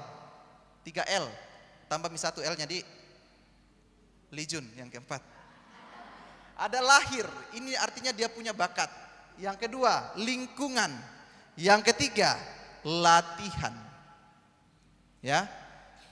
Lingkungan sangat mempengaruhi kita. Saya selalu bilang ke anak-anak muda yang suka bergosip, kalau kau punya grup 1 dan suka bergosip, sebisa mungkin tinggalkan grup itu. Karena itu tidak akan pernah memberikan dampak positif bagi kita. Nambah dosa, saudara. Ya. Yang berikutnya, latihan. Ini yang paling penting. Latihan. Kenapa latihan paling penting? Hari ini kita latihan, kita dengarkan teori, tapi kakak-kakak balik ke rumah tidak latihan, itu sama 0. Dikali 0 itu. Ya. Mi foto-foto mi dari tadi itu materi, mi catat mi. Tidak dilatih percuma. Ya. Saya kirimkan materinya tadi malam jam berapa ya Kak Ata ya? Jam 1 atau jam 2 ya. Baru saya rampungkan materinya. Nah, pertanyaannya, kalau saya suka menyendiri di kamar, saya tidak suka sosial, saya tidak suka berinteraksi, bisa nakkah jadi public speaker yang baik? Bisa. Saya ekstrovert, kakak-kakak. Saya orang yang ekstrovert. Tetapi saya adalah orang ekstrovert yang, dan mungkin sebagian besar yang ekstrovert begitu, adalah orang yang suka ngomong duluan baru berpikir. Itu kekurangan kami orang ekstrovert. Tapi kalau kami disuruh berdiri depan dan bicara, oh kami duluan itu. Tapi kami bicara dulu baru berpikir. Orang introvert sangat bagus. Dia berpikir dulu, menganalisa dulu, baru dia berbicara. Cuma yang perlu ditingkatkan pada orang introvert adalah dia harus berani. Itu masalahnya. Tapi kalau orang introvert yang berani, mantap sekali itu jadi public speaker. Karena dia menganalisa dengan baik, memikirkan dengan baik, sangat teliti, baru dia berbicara. Mungkin dia singkat berbicara tetapi sangat berisi. Ya. Nah, public speaking itu bisa dilatih, bisa diasah. Semua orang bisa menyetir mobil, tetapi tidak semua orang bisa jadi pembalap. Ya. Semua orang bisa berani tampil di depan umum. Semua orang bisa berbicara dengan baik di depan umum, tetapi tidak semua orang bisa jadi MC. Oke? Kenapa? Karena kalau kita mau jadi MC, kakak-kakak, itu melibatkan tambahan satu hal, passion, ketertarikan lebih pada bidang itu. Ya. Tapi kalau maksudnya ini MC profesional ya, yang kesana kemari dibayar. Tapi kalau di gereja, semua harus wajib bisa jadi MC. Tapi kalau mau kita terbang ke sana kemari jadi MC, itu butuh passion, ketertarikan lebih pada bidang itu. Tapi semua harus bisa berdiri di depan umum berbicara, sambutan setidaknya. Ya. Nah, kenapa di gereja Toraja public speaking itu bermasalah? Ini bukan cuma di PPGT, bukan cuma di PWGT. Bahkan seluruh ruang lingkup kita, hampir semua ini bermasalah. Yang pertama, takut salah. Iya, semua orang takut salah berbicara, pasti ada. Yang kedua, takut dihakimi. Dia mungkin tidak takut berbicara, dia mungkin berani maju berbicara, tetapi dia takut jangan sampai saya dibilangkan jelek caraku berbicara. Jangan sampai nanti dibilangkan, Yang ketiga, tidak bisa merangkai kata. Banyak orang bermasalah di sini. Tidak bisa bernarasi dengan baik. Yang keempat, tidak percaya diri. Baru dipanggil namanya, gemetar-gemetar lututnya. Ya. Padahal tadi malam sudah persiapan begadang lagi. Hilang semua, buyar. Yang berikutnya, nervous, demam panggung. Ada orang yang berani maju, ketika dipanggil namanya, dia sudah maju ke depan sampai di panggung. Dia langsung blank, dia langsung kencing celana. Karena dia tidak bisa melihat banyak orang. Karena dia takut dengan panggung yang sangat besar. Dia takut dengan lighting yang sangat mewah. Yang berikutnya, tidak peduli. Ada orang, ya memang malas ngomong. Kalau kita ikut rapat misalnya, ya saya memang malas ngomong, saya tidak peduli dengan organisasi ini misalnya. Akhirnya dia mungkin ketika disuruh sambutan atau disuruh berkhotbah, karena dia tidak peduli, akhirnya cara ngomongnya tidak bagus, isi materinya juga tidak bagus. Karena dia tidak peduli. Yang berikutnya, hanya ikut-ikutan. Semoga hari ini yang datang tidak masuk di sini. Amin. Semoga. Tapi kalaupun ada yang berangkat dari rumah dengan modal ini, semoga keluar dari pintu ini dia bilang, saya datang hanya ikut-ikutan, tapi saya saya datang pada pertemuan berikutnya dengan motivasi yang benar karena saya memang sangat membutuhkan ini. Amin. Jadi ada orang yang memang hanya ikut-ikutan, akhirnya apa? Dia tidak bisa tampil dengan baik ketika berbicara. Berikutnya, bisa jadi pendekatan atau pola yang tidak tepat. Nah, ini penting. Ini termasuk bagian dari parenting juga. Bahwa ketika kakak-kakak berbicara dengan anak-anak, jangan disamakan ketika dulu berbicara dengan orang tua kita. Itu pasti berbeda. Komunikasi lintas generasi ini penting. Ini salah satu hal yang selalu saya tekankan di PPGT, bahwa jangan pernah punya program turun-temurun, metodenya sama dari zaman dulu sampai sekarang. Kenapa? Karena pendekatan kita pada PPGT sekarang, komunikasinya dengan PPGT sekarang itu beda dengan Kak Okta dulu misalnya. Ya, itu menandakan bahwa Kak Okta sudah cukup lama ber-PPGT. Gitu ya. Jadi komunikasi lintas generasi itu penting. Bu Pendeta, Pak Pendeta ketika berbicara di depannya PPGT dengan PWGT, ya pasti berbeda cara penyampaiannya. Berbeda juga kata-katanya. Berbicara di depan sekolah minggu pasti berbeda juga. Oleh karena itu kita harus tahu dengan gen siapa kita berhadapan. Ya. Dengan umur berapa kita berhadapan. Komunikasi lintas generasi, dan ini bisa dipakai sebagai salah satu bagian dari latar belakang program ketika kita memprogramkan sesuatu supaya bisa tepat sasaran. Dan yang terakhir, budaya masa lalu. Ini yang paling bermasalah di Toraja. Ketika anak-anak dibungkam di dalam rumah, tidak diperbolehkan berbicara. Dan saya yakin sebagian besar dari kita mengalami ini. Ketika di dalam rumah kita dilarang sama orang tua kita berbicara. Apa tuh deh kumutan deh biti bang apa kota epamius tandai sapi bolokmu. Ini sangat bermasalah kakak-kakak. Oleh karena itu generasi-generasi yang akan punya anak, tolong itu dipotong. Kenapa? Banyak anak Toraja itu yang pintar, tetapi tidak bisa muncul karena public speakingnya bermasalah. Karena mereka dibungkam dalam rumah. Lalu mereka mau belajar di mana? Lingkungan terdekat mereka itu dalam rumah. Tapi kalau mereka dibungkam tidak boleh berbicara, maka mereka tidak akan berlatih berbicara. Dan ini sangat bermasalah di Toraja. Ya, oleh karena itu ini bagian dari parenting sebenarnya. Saya belum berkeluarga ya, tapi semoga nanti ketika saya jadi bapak, amin. Saya punya 4 anak misalnya. Misalnya. Semoga saya bisa memberikan keleluasaan bagi anak-anak untuk berani bercerita sama saya. Justru menganggap saya sebagai temannya untuk bercerita. Public speaking harus diasah dari dalam keluarga. Yang nanti menandibin kesempatan tupia maka dalam banua, akan sulit dia berkembang di luar. Wah, kayaknya ini berat ya. Tapi ini menjadi perenungan bersama, serius. Semoga kita tidak berada dalam situ. Kalaupun kita berada dalam situ, semoga bisa keluar dari situ. Karena ini menjadi salah satu yang terus kami teliti juga di Speak Up Academy.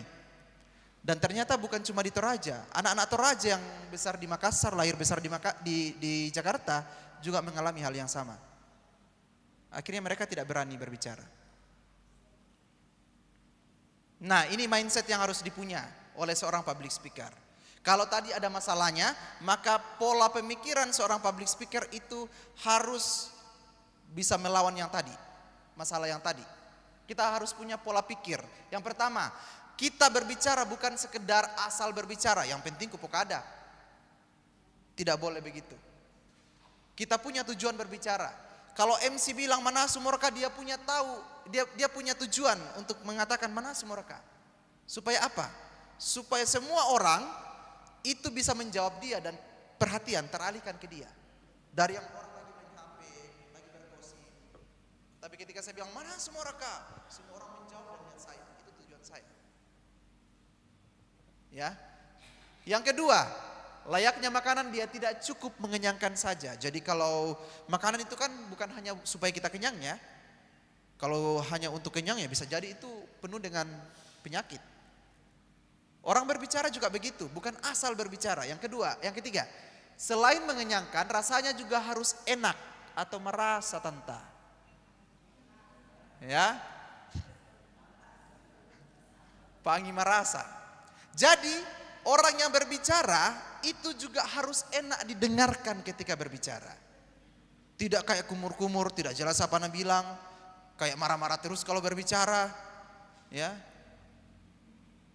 Yang berikutnya, tidak cukup mengenyangkan, tidak cukup berisi apa yang dia sampaikan. Ya, misalnya pendeta berkhotbah, tidak cukup ajarannya bagus, tidak cukup berisi daging apa yang dikhotbahkan misalnya, tetapi dia harus menarik dipandang. Ini kita akan masuk materinya pertemuan berikutnya, soal menarik dipandang. Kenapa ini penting? Isi yang bagus harus dibungkus dengan cover yang bagus pula. Karena saya bilang tadi, saya baru datang, saya belum berbicara, kakak-kakak sudah bisa menilai saya. Oh ini Lijun rapi tawa. Misalnya, oh ini Lijun gendut, besar perutna. itu sudah berkomunikasi. Saya tidak menyinggung teman saya di belakang ya. Sekalipun sudah sama-sama offside ini. Oh ini Lijun hitam misalnya, tapi tidak hitam-hitam banget Ji. Oh ini Lijun gagal dikit lah ya misalnya. Jadi kita sudah bisa berkomunikasi dengan orang sebelum orang itu berbicara. Oleh karena itu visual covernya harus diperhatikan mulai dari atas sampai bawah. Saya pernah buka kelas public speaking dan saya mentor satu-satu. Saya bilang buka sepatumu. Kemudian saya bilang kenapa kau gondrong? Kenapa kau pasang kumis? Kenapa kau pasang jenggot? Kenapa itu penting? Karena public speaking itu sangat diperhatikan dari penampilan. Nanti kita lihat seberapa banyak orang memperhatikan penampilan kita ketika kita berbicara. Oke? Oleh karena itu kondeknya ibu-ibu tolong juga diperhatikan lah ya kalau ada ibadah PWGT atau apa PWGT gitu ya. Jangan sampai besar sekali itu konde itu yang jadi pusat perhatiannya orang. Ya. Saya selalu bilang ini kalau pelatihan PWGT karena itu cukup menarik itu konde PWGT. Begitupun public speaker bukan hanya asal berbicara tetapi harus menarik. Ya. Penampilan kita sangat menentukan apa yang kita sampaikan. Orang tertarik atau tidak mendengarkan kita. Kita baca sama-sama 1, 2, 3.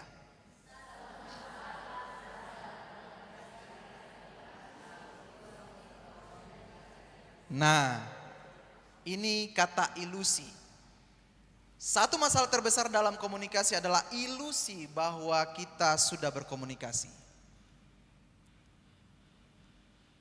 Terkadang kita berpikir bahwa oh iya natandai mau tahu apa kupokada. Padahal itu belum tentu. Itu namanya ilusi komunikasi. Oh, nah pahami tahu itu karena sudah mendengarkan dengan baik mengganggu dari tadi. Padahal tidak. Itu namanya ilusi komunikasi. Oleh karena itu, kita harus memastikan apa yang kita sampaikan itu sampai pada orang yang menjadi target kita. Dan ini yang membuat juga banyak orang cerai. Serius. Penelitian mengatakan bahwa komunikasi adalah salah satu masalah terbesar dalam rumah tangga. Biasa kan kayak anak kami cowok, kami tidak mau menjelaskan terlalu panjang. Mau pikir kami cewek sudah mengerti kan? Cewek biasa bilang, tidak jelaskan Jipa, tidak ditahu apa tadi. Cewek itu kan butuh penjelasan yang bisa menyentuh hatinya. Dan ini biasa terjadi dalam rumah tangga karena si cowok, si suami mengatakan bahwa ya cukup sudah aku jelaskan. Tapi istrinya tidak bisa menerima. Akhirnya timbullah masalah gara-gara ilusi komunikasi. Atau misalnya gini, saya bilang sama Kak Okta tolong ambilkan itu botol di depan. Ini kan ada 2 botol nih, ada bisa ditambah 1. Ada 3 botol di depan. Saya bilang sama Kak Okta tolong ambilkan itu 1 botol di depan. Ya Kak Okta dengan sotaknya, tidak apa, ini bergurau Bapak Ibu. Kak Okta dengan percaya dirinya maju ke depan, ambilkan saya botol yang ini. Datang ke saya, kemudian saya bilang, kenapa Ki bawakan ke itu botol itu? Nah, terus Kak Okta bilang, mau bilang ambilkan Kak 1 botol, ini 1 ku bawa. Padahal maksud saya adalah yang ini. Seberapa sering kita berkomunikasi kepada anak kita lah. Anak kakak-kakak bukan anak kita. Anak kakak-kakak. Anaknya kakak-kakak yang diperintah biasanya maleko liang kita terasi. Dia pulang ya cocok tahu dia bawa terasi. Tapi yang kita maksud adalah terasi yang putar sik itu. Mereknya misalnya ya. Karena kita tidak memberikan kita tidak memberikan arahan dengan jelas, dengan detail kepada orang yang kita samakan berkomunikasi. Oleh karena itu ilusi komunikasi sebisa mungkin dikurangi. Kita besok akan kumpul di gereja untuk membersihkan jam 10. Itu sudah jelas ya. Besok berarti hari apa besok? Hari Senin jam 10 kita kumpul di gereja membersihkan. Ya kami datanglah, anak PPGT datanglah. Mak juga datang. Jam 9 datang bukan kadek. Ya sikit. Kami datang tetapi nalamaliki membersihkan joboko ya tuh ladi belai. Napa dipake? Tak elabo. Siapa yang salah? Pemberi informasi. Karena komunikasinya, informasinya tidak jelas bahwa kita harus bawa parang. Nah, tidak disiapkan di gereja parang. Paham kakak-kakak? Mantap. Semoga tidak ada lagi salah-salah komunikasi ke depannya, supaya hubungan di antara sesama PWGT itu makin harmonis. Gitu. Amin. Ini saya kayak berkhotbah ya, banyak sekali amin-aminnya dari tadi saya dengar. Oke. Tujuan akhir dari komunikasi yang saya bilang tadi adalah komunikasi efektif. Saya butuh ini. Bukan si permanen ini spidolnya. Bukan, jadi karena pernah saya bawa materi di PPGT Biringkanaya, nah jelas jika kelihatan. Oke, sini. Ada tel, ada sel.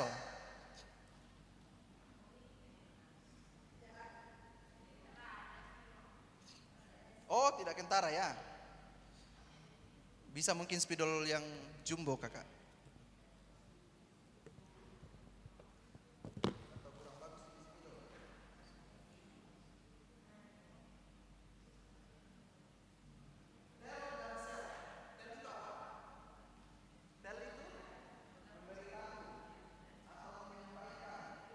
Itu tel. Sel itu apa?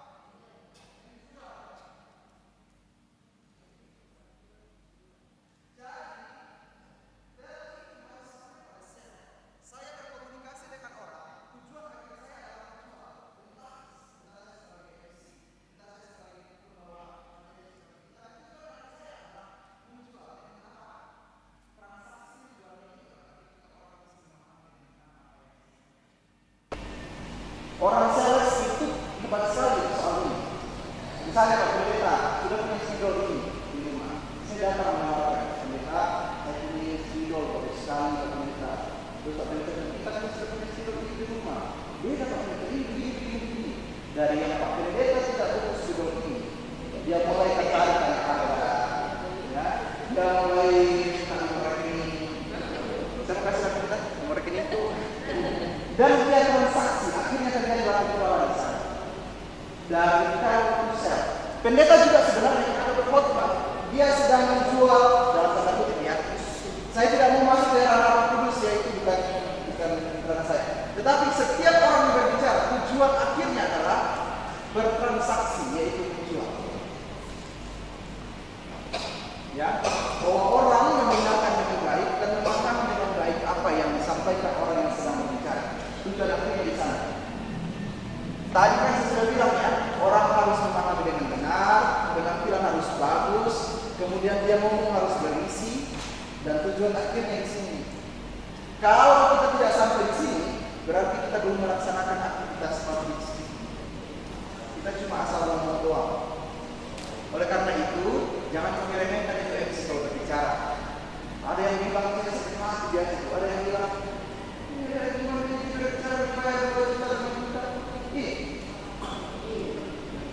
saya berbicara 5 menit itu perjalanan 10 tahun lebih Bapak Ibu.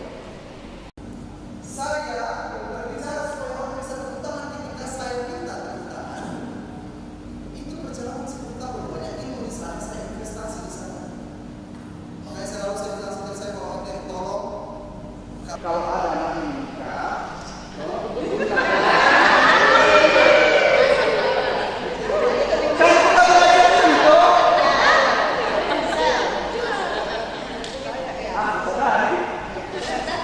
dan kalau orang bisa memikirkan bahwa mereka ada transportnya, bukan cuma MC ya, ataupun profesi yang lain, penyanyi misalnya, pikirkan bahwa mereka punya transport, mereka punya pakaian yang dibutuhkan, dan di mana kecil misalnya begitu, pun tidak bisa tahu. Kalau menyanyi, ini jadi memang mau MC. Ya, jadi tujuan akhir dari segala yang kita bicarakan adalah transaksi selling. Jadi kalau kita sampai di situ, orang bisa menggunakan dengan baik, bisa memahami dengan baik, bahkan bisa melaksanakan dengan baik, maka berhasil. Kalau MC Bapak Ibu, kakak-kakak, kalau ada MC yang tidak minta kita berdepan, kita sebagai audiens dan ada MC di atas, dan mereka dan MC-nya itu tidak maka itu adalah MC yang sangat lemah. Karena dia tanpa menderita orang bisa masuk ke dalam karena apa yang dia mau. Oh, tidak jelas ya? Oh, karena kita live ya? Oh, sorry. Saya tidak biasa tampil di kamera dulu. Itu. Jadi sekali lagi saya ulang. Kalau MC atau orang yang berpidato atau orang yang berkhotbah atau siapapun public speakernya, dia tidak bilang mari kita bertepuk tangan. Dia tidak bilang itu, tetapi orang langsung bertepuk tangan tanpa diperintah, itu adalah public speaker yang sangat hebat. Ya? Tidak usah.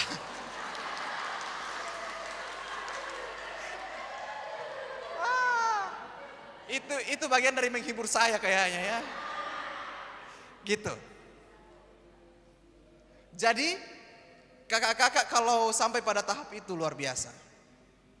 Ya, kalau sampai pada tahap itu tidak minta orang tepuk tangan padahal dia memang mau orang tepuk tangan tapi dia tidak perintah orang tepuk tangan, maka honornya orang itu harus ditambah tawa. Misalnya ini. Oke? Saya lanjut sedikit lagi. Ini sudah jam 3. Oke. Nah, ini materi terakhir. Karena kita banyak pertemuan. Berapa lama bisa bicara? 2 jam. 1 jam lebih ya. Dalam ilmu komunikasi, public speaking ada elemen komunikasi. Yang saya tadi bilang. Ada 3V. Ada 3V. Apa tadi saya bilang 3V? Verbal, visual, vokal. Kira-kira mana yang paling, kalau dari 100% ada di atas di. Dari 100% ini yang mana paling tinggi? Ini berapa? 55. Verbal berapa? Verbal 7 atau 38? Vokal berapa? 38. Di 100% ya. Ada yang bisa memberikan penjelasan kepada saya apa maknanya angka-angka ini? Vokal itu artinya ketika saya berbicara. Jadi intonasinya, nadanya, artikulasinya, penekanannya, atau penekanan itu biasa dibilang stressing atau emphasizing. Kemudian apalagi? Artikulasi itu artinya kejelasan apa yang saya sampaikan. Warna suara, kapan saya harus, ya nanti kita jelaskan lah di pertemuan berikutnya. Kemudian verbal itu adalah diksi, kata-kata yang saya gunakan. Yang dikeluarkan dengan vokal. Pilihan kata yang saya pakai, itu namanya verbal. Non-verbal atau visual, itu terkait apa yang orang lihat. Eye contact saya, tatapan mata saya, gitu ya. Senyum saya, gerak-gerik hidung dan telinga saya, langkah kaki saya, cara saya pegang mic, cara saya pegang sesuatu di tangan saya, jam tangan saya, kumis saya, celana baju saya, itu semua termasuk visual. Penampilan, gerakan tangan, ya. Nanti kita bahas gerakan tangan seperti apa yang harus dihindari, yang tidak boleh dilakukan di depan umum. Gerakan kaki seperti apa yang harus dihindari? Banyak. Ada yang bisa jelaskan kira-kira angka-angka ini kepada saya? Saya sudah jelaskan ya, visual, verbal, vokal itu apa. Dan ini dipakai dalam seluruh ilmu komunikasi di berbagai tempat. Karena ini sudah diteliti oleh Dr. Albert Mehrabian.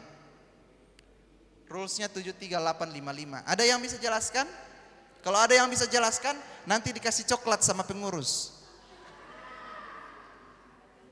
Kan belum terlalu dingin Valentine toh. Ada yang bisa jelaskan enggak ya? Angkat tangan dong. Siapa yang bisa jelaskan angka-angka ini? 73855. Ada? Enggak ada. Oke, silakan Kak. Saya kasih mic.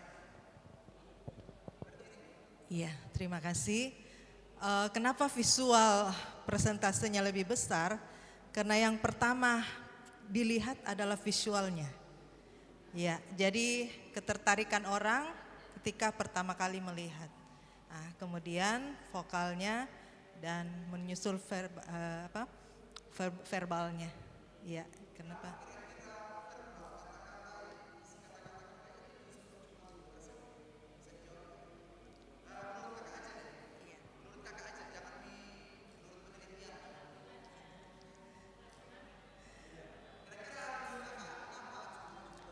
Karena perhatiannya orang tidak terlalu ketika visual kita sangat sudah menarik perhatian, verbal itu perhatian orang ke verbal itu cuman sedikit. Iya, jadi seperti itu. Kakak siapa namanya? Adel. Kakak Adel, tepuk tangan untuk Kakak Adel dulu dong. Ada lagi yang mau menambah? Ini kayaknya berat sekali nih materi. Oke, silakan Kakak di sana. Ini MC kita tadi ya.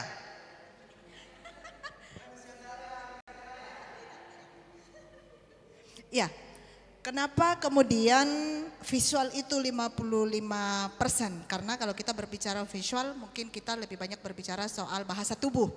Ya, kalau kita berbicara soal bahasa tubuh itu kita kadang orang lebih percaya kepada gestur kita. Bagaimana kita menampilkan gestur seperti yang mungkin disampaikan sama Ibu Adel tadi bahwa bahasa tubuh itu lebih mudah dipercaya orang, baru nanti kemudian diikuti oleh kata-kata. Jadi yang pertama yang akan dilihat misalnya seperti yang disampaikan Kakak Lijun tadi bahwa pada saat saya datang, saya belum ngomong, ya pasti visual saya yang dilihat orang dulu. Dan pada saat orang yakin dengan visual ini maka vokal ini yang akan saya sampaikan ini orang akan ikut percaya juga. Begitu, terima kasih. Terima kasih, tepuk tangan dong. Oke. Kita kayaknya orang Toraja memang agak susah apresiasi orang biasa ya. Tepuk tangan lebih keras lagi dong. Ah, gitu dong. Oke. Oh, mati. Ada yang mau jelaskan lagi, satu orang lagi? Atau sama Ji? Sama Ji mungkin ya. Oke, saya jelaskan. Kakak-kakak, bukan berarti bahwa verbal itu tidak penting. Makanya dia cuma 7%. Bukan begitu cara memahaminya. Justru yang paling penting itu justru verbal sebenarnya. Apa yang disampaikan Pak Pendeta kalau berkhotbah, isinya sangat penting. Betul? Atau kalau berdiri Pak Pendeta atau Bu Pendeta, toganya yang paling penting? Tidak dong. Yang kita tunggu-tunggu itu adalah isi khotbahnya. Oleh karena itu, justru verbal yang sangat penting.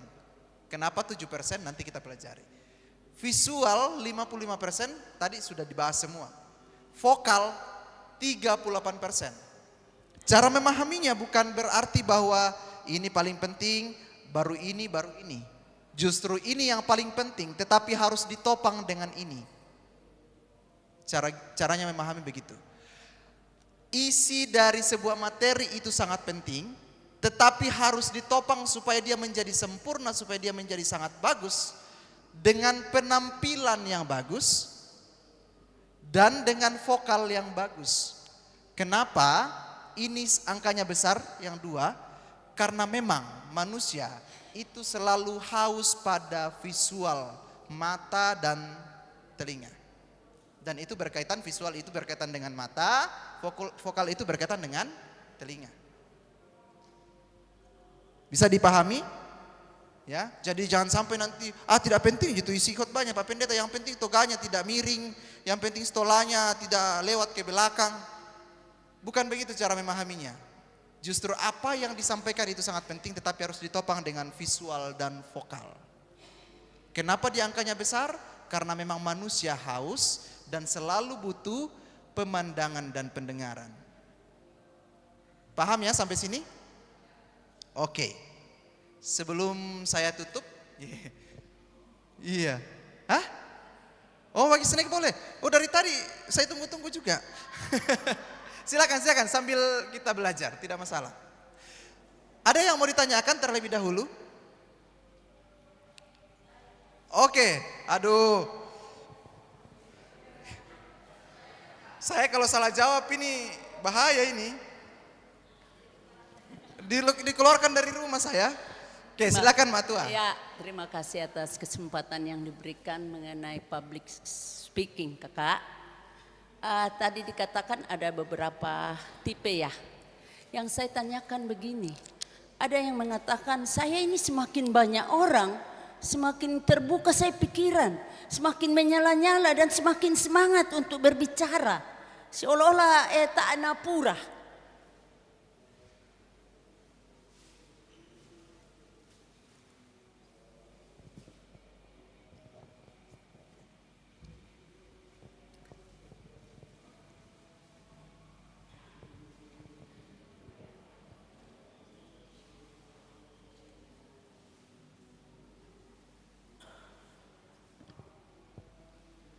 Oke, baik, jadi termasuk golongan apa moto public, ada kan yang sudah dipikirkan baik, dirancang dengan baik, disusun dengan baik ya, dan ada juga setelah dia berdiri baru muncul ide-ide. Nah ya tenaku semakin budak ku tahu ku tiro. Semakin dibuka tentang aku. Mungkin demikian kurang semangat waktu saya kembalikan. Oke, terima kasih Matua. Jadi ada memang tipe orang, saya masuk tipe orang yang itu juga sebenarnya. Yang kalau dikasih mic, tidak bisa berhenti bicara itu, semakin banyak orang semakin ku suka. Tapi ada juga orang yang semakin sedikit orang semakin suka. Padahal sebenarnya sama sih sebenarnya. Justru karena sedikit orang, saya merasa biasa dalam konteks tertentu ya. Kalau sedikit orang biasa saya juga merasa sedih. Tapi kalau dalam kelas seperti ini saya justru bilang ke pengurus justru harus dibatasi supaya lebih efektif. Tetapi karena antusiasnya PWGT luar biasa jadi tidak masalah. Jadi ada orang tipenya yang kalau ketemu banyak orang dikasih mic bisa itu bicara di luar dari konsep yang dia sudah rancang. Kenapa bisa orang seperti itu? Kira-kira? Relax, oke. Ada lagi? Kenapa? Menguasai audiens. Ada lagi? Tinggi percaya dirinya. Sama? Oke. Keluarga mungkin ya jadi sama jawabannya. Iya tuh keluarga dalam Tuhan. Ada lagi? Nah, kakak-kakak yang disebutkan tadi itu kan hal-hal bagus semua ya. Dia santai, dia nikmati, dia kuasai audiensnya, percaya dirinya tinggi. Tetapi ini bisa jadi satu penyakit dalam public speaking. Karena apa? Sebuah pembicaraan atau sebuah informasi, sebuah materi yang disampaikan sebenarnya harus tepat sasaran dan sebisa mungkin justru semakin mengerucut. Ya, makanya kalau pendeta bikin khotbah, ada kan biasa tekniknya itu dari umum ke khusus gitu ya. Dari hal-hal yang besar baru ke hal yang teknis atau semakin kecil. Tapi kalau yang disampaikan sama Matua Bunda Rita tadi, dia dari yang sudah disiapkan malah melebar kemana-mana misalnya, itu justru menjadi bias. Informasinya bisa jadi bias. Dan akhirnya apa? Ini tidak sampai pada sel. Karena apa? Orang mungkin akan susah menangkap apa yang disampaikan karena terlalu banyak.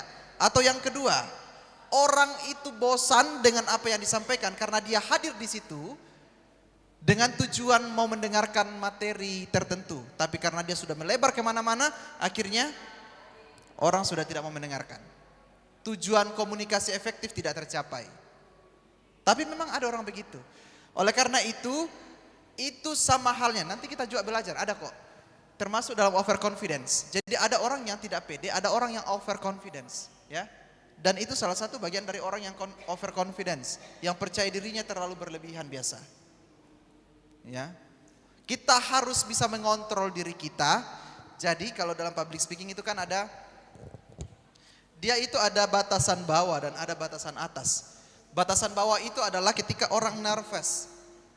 Itu orang yang dalam public speaking dikategorikan sebagai kategori paling bawah. Bukan berarti bahwa kakak-kakak yang suka nervous, wih kasihan paling bawah kapale, bukan. Tapi memang dalam ilmu public speaking dikategorikan begitu. Jadi dia paling bawah dan orang confidence itu dia di atas. Di atas bukan berarti optimal. Ada batasannya, tapi dia melewati batas. Dan orang yang biasa melewati batas itu biasanya ada kekurangannya. Biasa orang yang terlalu pintar itu juga ada kekurangannya biasa kan? Jadi orang yang melewati batas tertentu dia pasti punya kekurangan. Termasuk orang yang overconfidence. Dia tidak bisa mengontrol dirinya. Jadi orang yang tidak percaya diri atau kurang percaya diri dengan orang yang berlebihan percaya dirinya itu sama-sama harus bisa mengontrol dirinya. Gitu. Bukan cuma orang yang tidak percaya diri yang harus mengontrol diri. Oke, terima kasih. Matua, tepuk tangan dulu untuk pertanyaannya dong. Ada lagi? Ya, wah ini peserta paling senior, tepuk tangan dulu dong. Oh, dah. Silakan. Shalom. Shalom. Kebetulan kakak dipanggil kakak kemana? Iya toh kan kakak, jadi kakak juga dong. Ya, tetangga, ya silakan. Ya kebetulan saya tapi sudah selesai ya. Selama 20 tahun lebih saya menjadi ketua RT. Iya. Dan betul. kenapa bisa pemerintah dengan masyarakat mempercayakan saya? Karena saya orangnya suka ketawa, suka bergaul dengan orang, ya. Tapi baru saya juga suka nyanyi. Ya, jadi saya kalau menyanyi di muka umum, saya anggap jangan lupa. Jadi saya anggap itu yang di muka aku itu patung-patung semua. Ya, supaya jangan saya grogi menyanyinya nanti jadi bagus. Ya, begitulah saya deh. Jadi kakak. Tidak apa-apa. Begitulah Dek, saya. Loh, adik-adik. Jadi memang kami dari kecil karena saya kembar. Dari kecil kami diajar jangan malu. Jangan malu ya. Karena kita memang suka nyanyi berdua. Ya. Jadi kalau disuruh harus begini dulu. Harus bayar dulu toh baru nyanyi. Ya waktu kecil jujur aja. Begitulah saya sampai sudah tua ini saya masih percaya diri. Dan kalau umpama ada pertanyaan, umpama pertemuan-pertemuan di pemerintahan, saya berdiri. Ya, siapa yang mau berdiri, mau berbicara, saya berbicara. Sesuai dengan apa yang yang diutarakan dari atas kita jawab. Ya, begitulah saya. Makasih. Terima kasih. Ya. Tepuk tangan tawa dulu. Nah, ini penyanyi sebenarnya ini. Jadi memang cara kita memvisualisasikan sesuatu itu berbeda-beda, gitu ya. Misalnya begini, kayak tadi oma saja ya. Karena kalau saya panggil kakak nanti merasa terhina. Oma saja, mantap. Misalnya oma tadi bilang bahwa ketika saya berdiri supaya saya percaya diri adalah dengan cara menganggap pendengar saya atau audiens itu sebagai patung. Abraham Lincoln, mantan presidennya Amerika Serikat, itu kalau lagi latihan pidato, bukan di depan babi-babi ya, dia latihan pidato di kebun. Jadi dia menganggap bahwa audiensnya itu adalah tanaman dalam kebun itu. Itu bisa. Tapi cara paling bagus untuk latihan sebenarnya adalah dengan teknik mirroring di depan cermin. Itu paling bagus.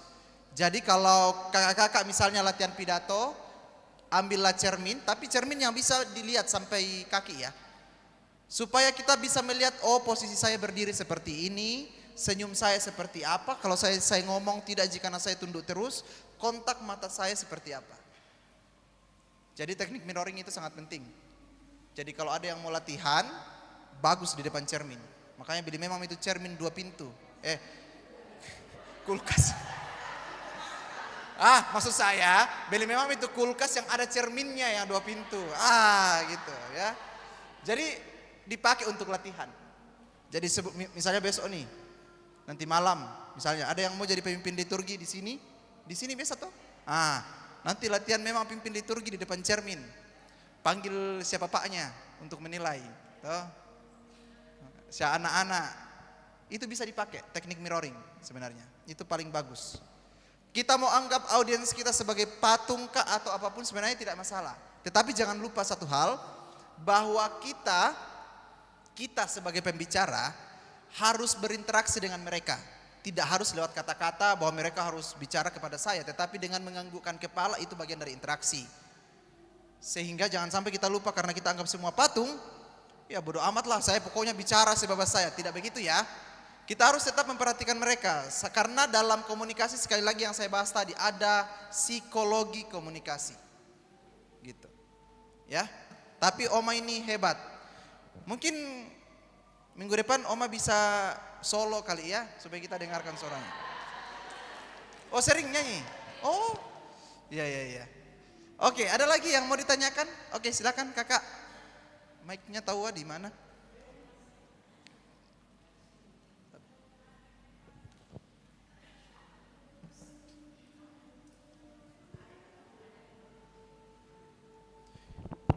Ini bagus ini karena semua berbicara.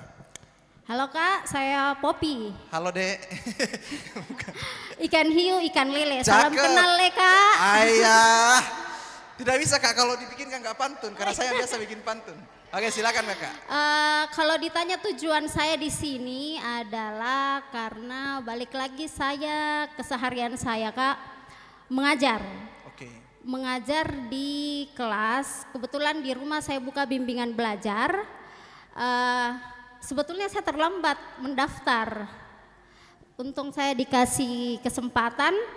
Pakai orang dalam ya. Ya. Saya buka kelas bimbingan belajar yang dimulai dengan usia 4 tahun sampai saat ini dipercayakan kelas 2 SMP saya ajar. Kenapa tujuan saya mengikuti public speaking ini adalah karena pada dasarnya saya bukan dari sekolah kejuruan pendidikan Kak. Saya dari latar belakang saya adalah kimia.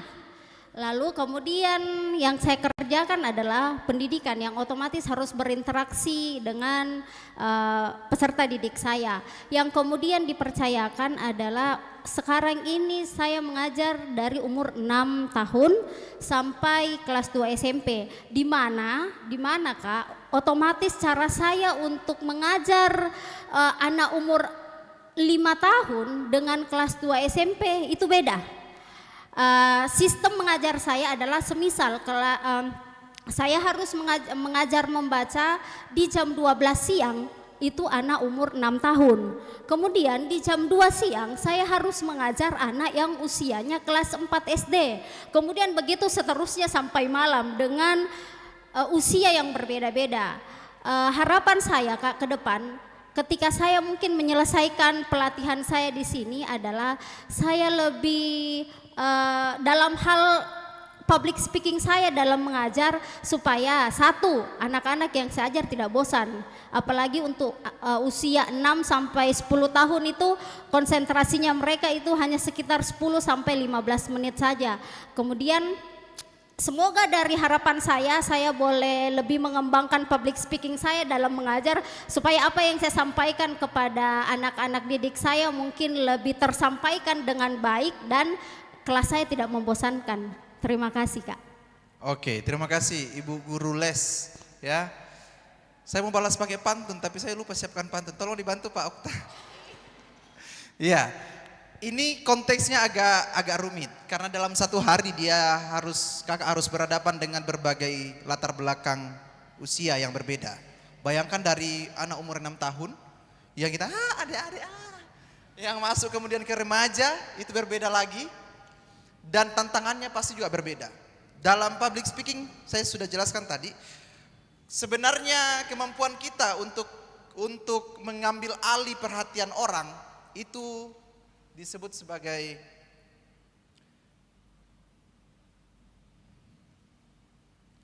"30 seconds rules", 30 detik pertama.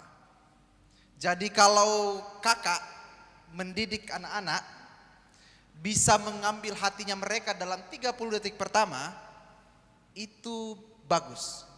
Nanti saya akan ajar, tapi bukan sekarang materinya. Kalau saya kasih keluar semua, tidak ada minta pelajari nanti. Sampai malam nanti. Jadi, ada opening, ada body, ada closing. Dalam kita berbicara ya, apapun yang kita lakukan ini pasti begini aturannya. Disinilah 30 detik pertama itu digunakan. Jadi Kenapa orang kalau berbicara di awal biasa menggunakan ilustrasi, atau kalau saya selalu menggunakan kata manasu moraka, atau ada orang yang pakai pantun, karena dia mau menggunakan 30 detik pertama ini. Sama dengan mengajar anak-anak juga, atau mengajar siswa. Dari yang mereka suka main itu, tapi kita punya teknik dalam 30 detik pertama, maka mereka akan teralihkan dari sini.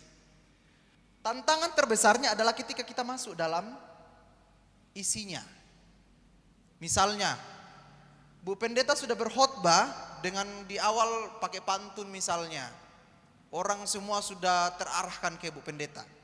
Tetapi ketika Bu Pendeta berkhotbah, di dalam isi khotbahnya orang mulai ngantuk. Apa yang harus dilakukan? Tadi sempat saya bilang ya, ada efek kejutan atau disebut dengan hook. Hook itu bisa dengan candaan atau humor, atau bisa dengan permainan, atau bisa dengan kembalikan ke pantun. Ada juga orang yang menggunakan di teknik ini, sorry saya tinggalkan dulu ini ya. Ada juga orang yang menggunakan di teknik ini dengan bermain data. Misalnya begini, kalau Bu Pendeta berkhotbah terkait dengan anak muda yang ke gereja misalnya, persentase anak muda yang ke gereja, misalnya di Biringkanaya dibikin survei gitu ya, ternyata anak muda yang ke gereja di Biringkanaya dari yang terdaftar itu hanya 50% misalnya. Bu Pendeta membuka khotbahnya dengan kata shalom, shalom. Bapak Ibu tahukah hari ini PPGT Biringkanaya ternyata yang datang ke gereja hanya 50% dari sekian banyak orang. Itu menurut hasil survei dari apa ini? Biringkanaya Research Institute misalnya. Orang akan mendengarkan, itu informasi yang sangat baru ya. Orang akan mendengarkan, iya kah? Masa iya? Masa PPGT kita kayak begitu? Itu bisa dipakai di awal ketika kita berbicara. Jadi tidak selamanya harus pantun. Ya, tadi kakak openingnya bagus tuh ketika bertanya. Tidak selamanya harus dengan humor. Bisa pakai data. Supaya orang jadi kaget mendengarkan data itu. Itu soal opening. Jadi kalau misalnya anak-anak suka sekali bermain ya, bisa diawali dengan sebuah permainan misalnya. Atau bisa diawali tapi jangan asal main ya. Saya juga kasihan biasa kalau misalnya kayak ada guru sekolah minggu yang kayak permainannya itu tidak ada tujuannya gitu. Yang tidak berisi. Permainan itu harus sesuai dengan tema, misalnya kita lagi mengajar tentang tema percaya Tuhan ya. Cari permainan yang bagaimana orang bisa menggantungkan diri pada Tuhan. Saya tidak punya ide ya. Ini saya sampaikan saja. Kalau saya mau cari ide lama nanti. Atau misalnya kalau dalam opening ketika kita pakai humor, ketika kita pakai pantun, yang tadi saya pakai manasu moraka itu bagian dari tagline. Kalau di PPGT salam kader siap utus. Nah, itu bisa dipakai misalnya. Tapi bosan kalau itu terus. Atau PPGT jayalah. Jangan itu terus ya. Karena itu sudah terlalu sering. Pakailah yang lain. Atau humor, atau misalnya bisa juga dengan kata-kata yang kita sering sebut kata-kata bijak atau quotes of the day. Gitu ya, kata-kata hari ini. Itu bisa dipakai. Atau pakai data, tapi datanya harus sesuai dengan temanya. Jangan pakai data tentang ini, temanya ini, itu enggak nyambung jadinya. Itu opening. Kalau dalam badinya yang tadi saya bilang, yang paling gampang digunakan ketika orang sudah mulai mengantuk adalah interaksi. Bertanya kepada audiens misalnya. Bertanya misalnya tentang isi dari apa yang sedang kita sampaikan. Atau misalnya begini, saya percaya Tuhan bahwa Tuhan itu selalu, ini konteks khotbah misalnya ya. Saya percaya Tuhan bahwa Tuhan itu selalu menolong saya dalam kehidupan kita. Ada amin saudara-saudara? Mereka akan kembali fokus pada kita. Atau misalnya, apakah Bapak Ibu percaya bahwa Tuhan selalu menolong kita dalam kehidupan kita? Ada yang mungkin jawabnya ya mungkin cuma 30% dari 100%. Yang di belakang percaya atau tidak? Itu bisa dipakai seperti itu. Padahal yang di belakang lagi gosipin itu depan dia celananya misalnya. Tapi karena kita berinteraksi dengan mereka mengalihkan perhatiannya. Itu salah satu tipsnya di closing. Ini juga sangat menentukan. Closing itu penutup ketika mungkin kita sedang bawa materi atau bawa sambutan. Penutup ini penting. Kenapa penting? Karena dia memberikan kesan kepada audiens. Saya sebagai MC akan tersimpan dalam benaknya orang bahwa Lee Jun itu MC bagus kalau closing saya juga bagus. Karena itu mungkin yang akan ingat orang ini closing. Tidak mungkin ingat semua ini dari depan. Ini pasti terakhir ingat. Oleh karena itu opening dan closing itu sama pentingnya. Kita tujuannya yang opening itu adalah menggait orang supaya perhatian orang teralihkan sama kita, supaya mendengarkan kita di sini. Tetapi closing ini untuk membuat orang terkesan pada kita dan mengingat kita. Makanya saya selalu bilang di PPGT, kalau kalian jadi MC di PPGT, jangan cuma bilang demikianlah ibadah kita pada hari ini, Tuhan Yesus memberkati. Ondo kule. Apalah nak kilalai tahu. Saya bilang begini, kalau di PPGT dan kalian cuma bilang demikianlah ibadah kita, Tuhan Yesus memberkati, anak SD pun bisa mengatakan itu. Oleh karena itu, saya anggota PPGT Biringkanaya yang baru pertama kali ikut ibadah PPGT misalnya, dan dapat KMC kayak begitu, tidak asiknya ini. Mungkin saya minggu depan akan berpikir untuk datang lagi ibadah di situ. Apakah saya salah? Ya mungkin kalau ditinjau dari motivasi mungkin salah, tetapi gereja hari ini kan semakin terbuka. Saya bisa gereja di mana saja. Oleh karena itu closing ini penting untuk membuat orang terkesan dan kembali datang pada kita. Caranya tutup sebuah presentasi atau sebuah pernyataan itu kira-kira gimana? Ada yang tahu? Kalau saya mau closing ini, kalau saya jadi MC kah atau pembawa materi kah, kira-kira bagaimana caranya menutup supaya bagus? Kan opening dan badinya saya sudah ajarkan. Kalau penutupnya bagaimana? Bagaimana caranya tutup supaya bagus? Supaya orang tanpa saya minta tepuk tangan, tapi saya penutupnya bagus, orang langsung tepuk tangan. Apa? Pantun bisa. Tapi jangan sampai pantunnya beda. Saya beberapa kali bawa materi di PPGT, itu terus ubur-ubur ikan lele. Yang kedua, yang paling parahnya adalah karena saya bilang kan di materi saya bahwa closing itu kalau bisa bagus, salah satunya pantun. Salah satunya ya, moderatornya bikin pantun. Saya bilang, wah bagus ini, dia kayaknya mendengarkan dari tadi. Tapi di atasnya rimanya tidak sama. Apa ya sebutannya? Tidak nyambung dengan isinya di bawah. Ada istilahnya ke dalam pantun. Sampiran dan isi ya. Sampirannya kan rimanya harus sama dengan isinya di bawah ya, yang kata-kata terakhirnya. Saya mencoba mencerna itu pantun. Kan harusnya rimanya sama di atas dengan di bawah. Kenapa di atas pakai tu misalnya, di bawahnya pakai la? Ya enggak nyambung dong pantunnya. Dan dia ketawa sendiri dengan pantunnya. Orang semua jadi bingung. Hati-hati pakai pantun ya. Pastikan bahwa pantunnya itu nyambung. Dan rimanya sesuai. Biasanya kan a atau ab. Ya. Bisa jadi juga kalau kita berpantun, orang tidak tepuk tangan bukan karena pantunnya salah, tapi cara kita ngomong yang salah. Ya. Oleh karena itu kalau kita mau dijawab orang cakep, bilang dulu begini. Ini tips sangat teknis ya, tapi bisa diikuti. Untuk menutup perjumpaan kita pada malam hari ini, saya akan menutupnya dengan sebuah pantun. Mohon dijawab cakep ya. Itu sudah arahan yang sangat bagus tuh buat audiens. Jalan-jalan ke Biringkanaya. Aku tahu lanjutannya itu. Jalan-jalan ke Biringkanaya, cakep, bla bla bla, cakep. Baru masuk isinya dan pastikan isinya tidak berhenti. Dari 2 baris tadi, pastikan isinya tidak berhenti, langsung disambung dan di kalimat terakhir ingat ini.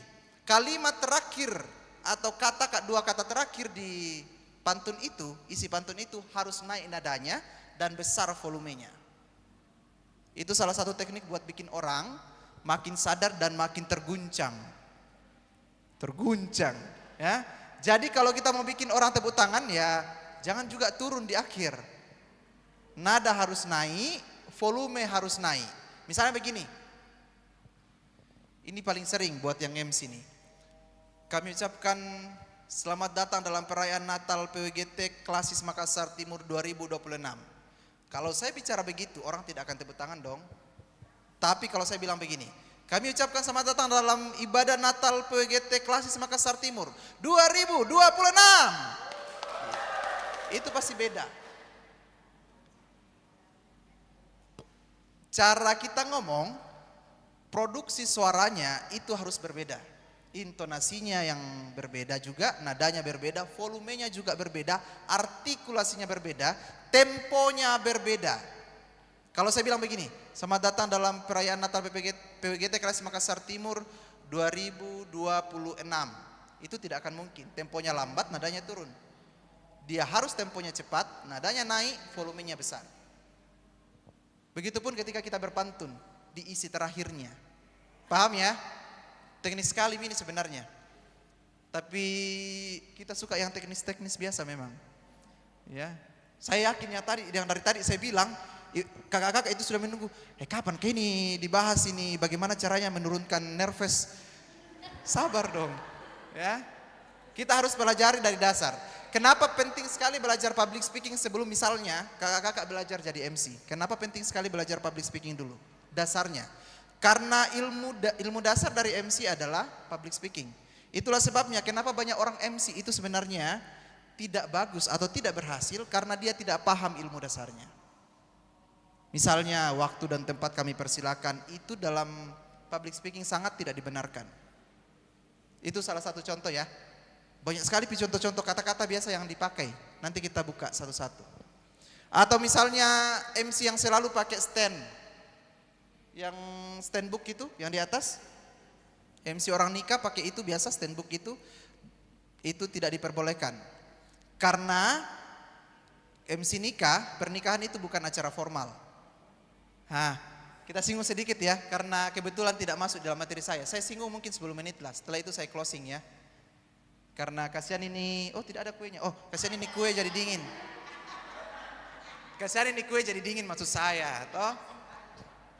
Simbanya, simba toh saadan kina. Ya, jadi ada acara formal, ada acara semi formal, ada acara non formal.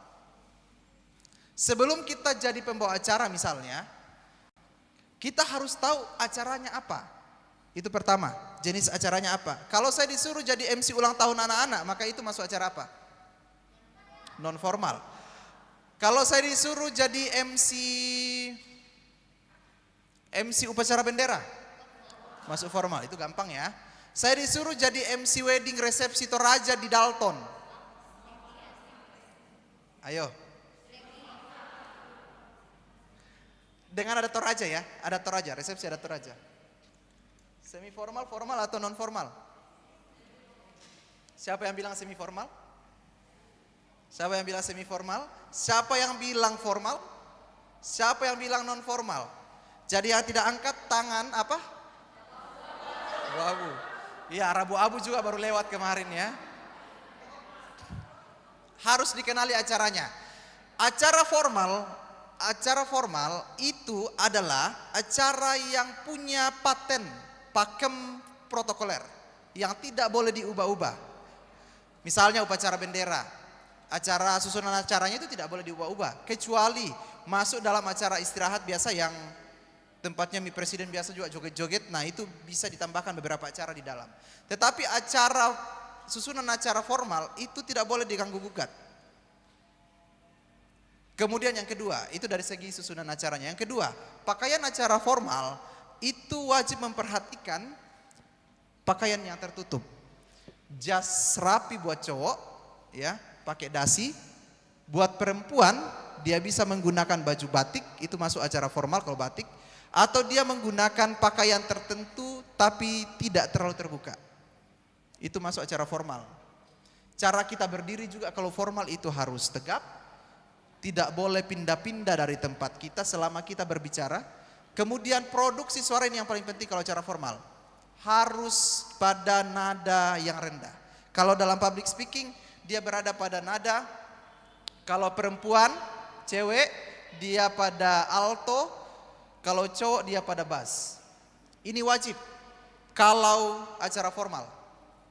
Saya tidak cocok pada acara formal karena suara saya cukup apa?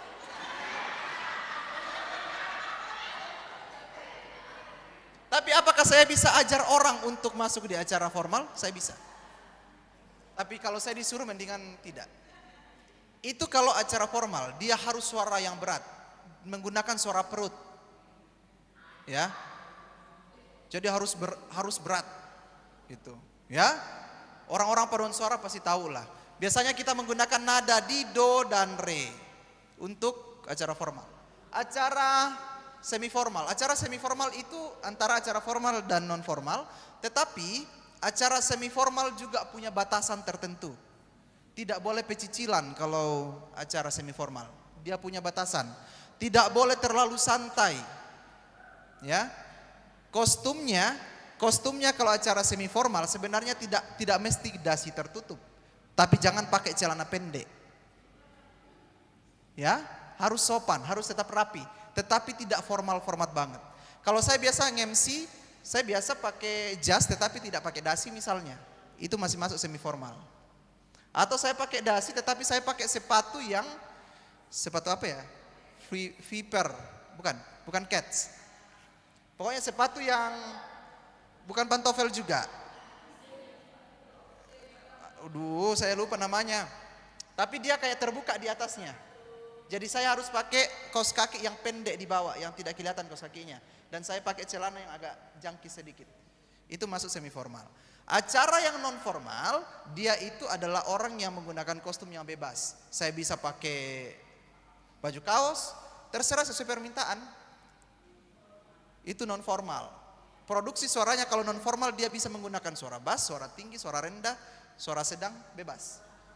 Semua bisa masuk, gado-gado. Tapi kalau kita pada acara yang semi formal, ini acara formal ya.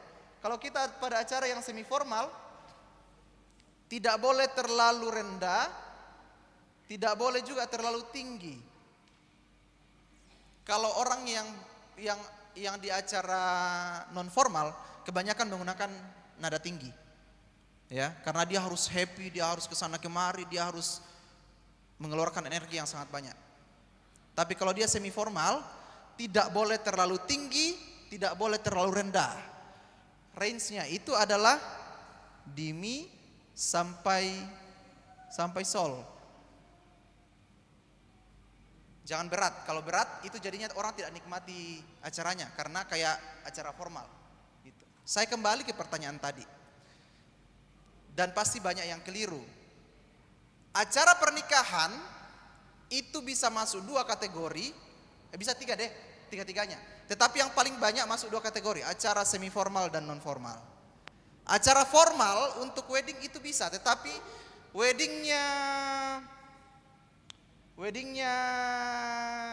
raja-raja misalnya,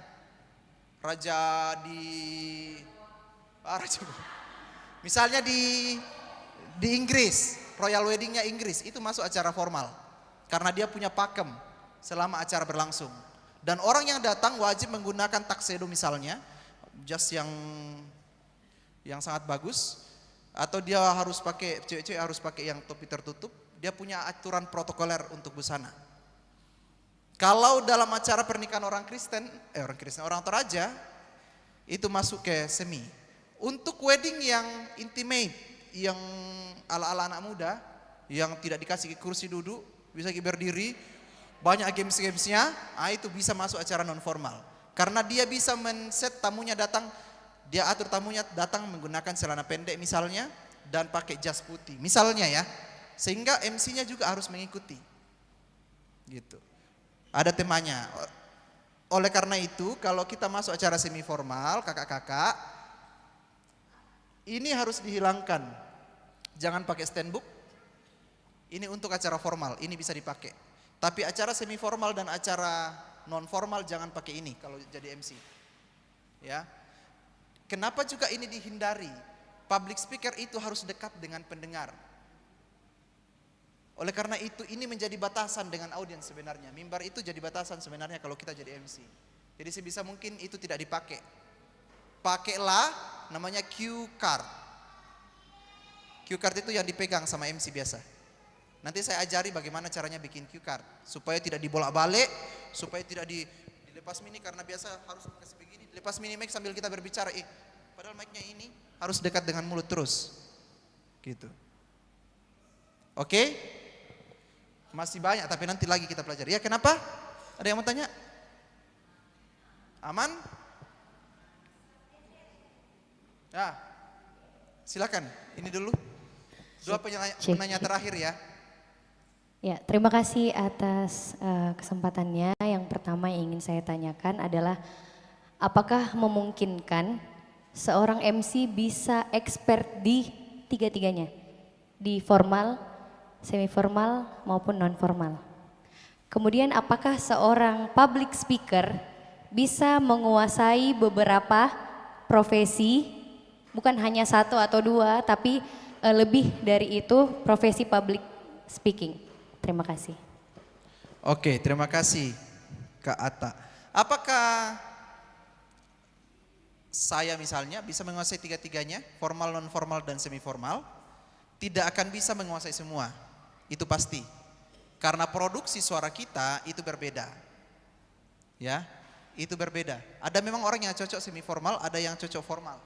Itu pertama. Yang kedua, setiap MC itu punya referensi yang berbeda. Misalnya gini, saya nyaman ketika saya MC di acara pernikahan. Saya paling benci, bukan benci, saya paling tidak suka dan tidak bisa MC di acara ulang tahun anak-anak.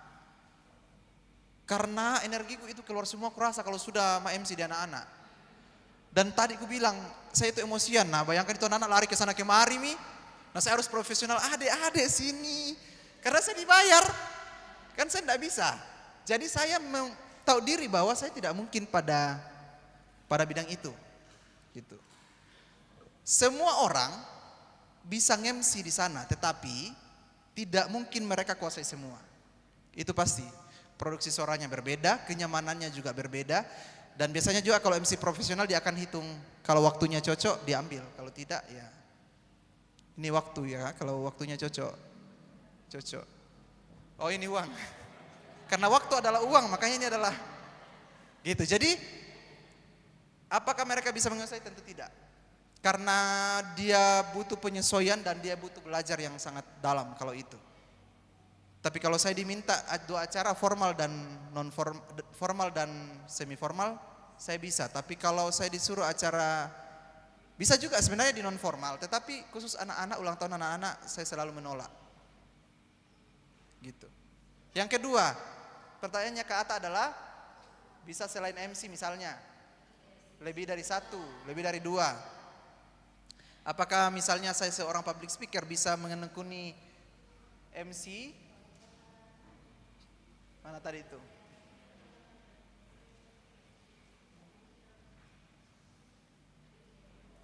Ini, apakah bisa lebih dari dua?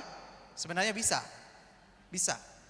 Karena saya sebagai MC, saya bisa juga masuk di sambutan, itu sudah pasti. Saya bisa masuk di, kalau storyteller itu punya kemampuan khusus ya. Karena tidak semua orang bisa berstorytelling, bercerita. Ada mungkin orang yang pintar jual obat, tetapi dia tidak pintar bercerita kepada anak-anak misalnya. Jadi butuh kemampuan khusus. Makanya saya tidak berniat jadi guru sekolah minggu karena memang saya tidak punya bakat di sana. Kemudian, apakah saya bisa jadi host? Jelas, tetapi stand up comedian tidak. Apakah saya bisa jadi sales? Ya, puji Tuhan saya sudah buktikan lewat WO. Lewat MC juga saya buktikan. Ya kan? Jadi bisa lebih dari dua sebenarnya. Tapi namanya kehidupan harus punya fokus. Ya.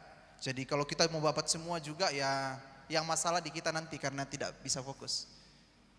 Ya bemben itu saya enggak. Dana kita mana? Oke. Ada lagi pertanyaan tadi? Satu orang terakhir ya sebelum kita tutup kelas hari ini. Ya. Ya, seberapa pentingnya eye contact, apalagi ketika kita menjadi MC di ketika ibadah, apakah kita harus satu konteksnya itu hanya satu arah, ataukah kita ketika ini yang formal maksud saya, karena formal itu kan sikapnya harus siap. Ya, jadi apakah kita satu arah saja eye contact-nya, ataukah kita karena beda dengan semi formal ya. Kalau semi formal kita lebih bebas. Ya, kalau kita menjadi MC ketika ibadah itu kan pandangan kita juga apakah cuma satu kontak kita. Ya. Jadi saya coba pantun ya. Baru-baru saya ketik ini mencoba. Tolong bilang cakep ya. Seragam PWGT warnanya terang. Cantik dipakai saat ibadah. Ibu-ibu PWGT semangat ikut pelatihan public speaking. Oke, pertanyaannya adalah kalau saya sebagai MC formal, bagaimana eye contact saya? Sebenarnya eye contact itu akan kita bahas kayaknya besok, kayaknya pertemuan depan atau 2 pertemuan lagi. Eye contact, karena ini salah satu bagian paling penting juga dalam public speaking. Saya pernah ngajar seorang, dia sekarang jadi pejabat di kampung tercinta kita.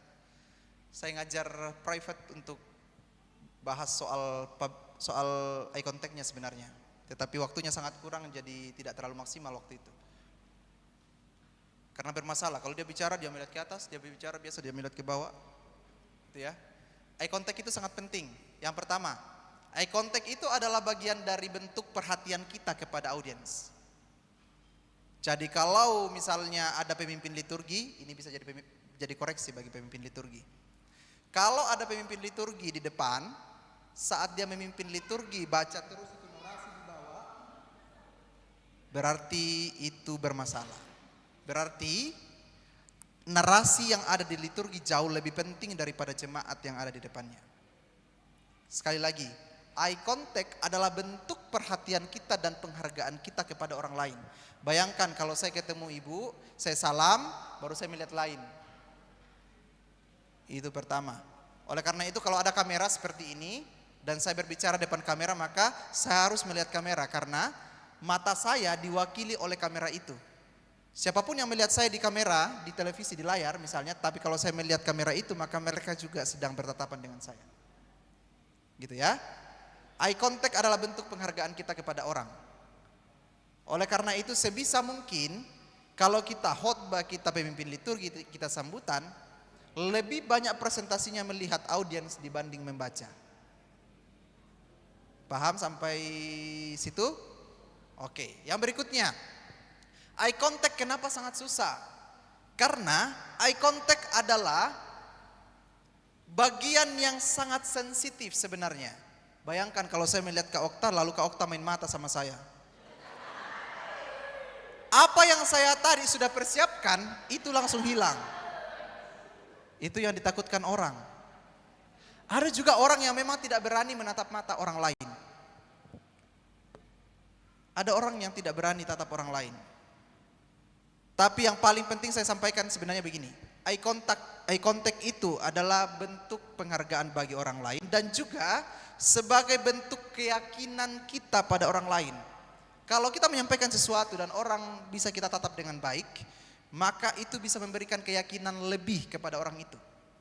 Mungkin ketika saya berbicara orang cuma percaya apa yang saya sampaikan 60%, tetapi ketika saya tatap sambil ngomong dia bisa percaya 100%.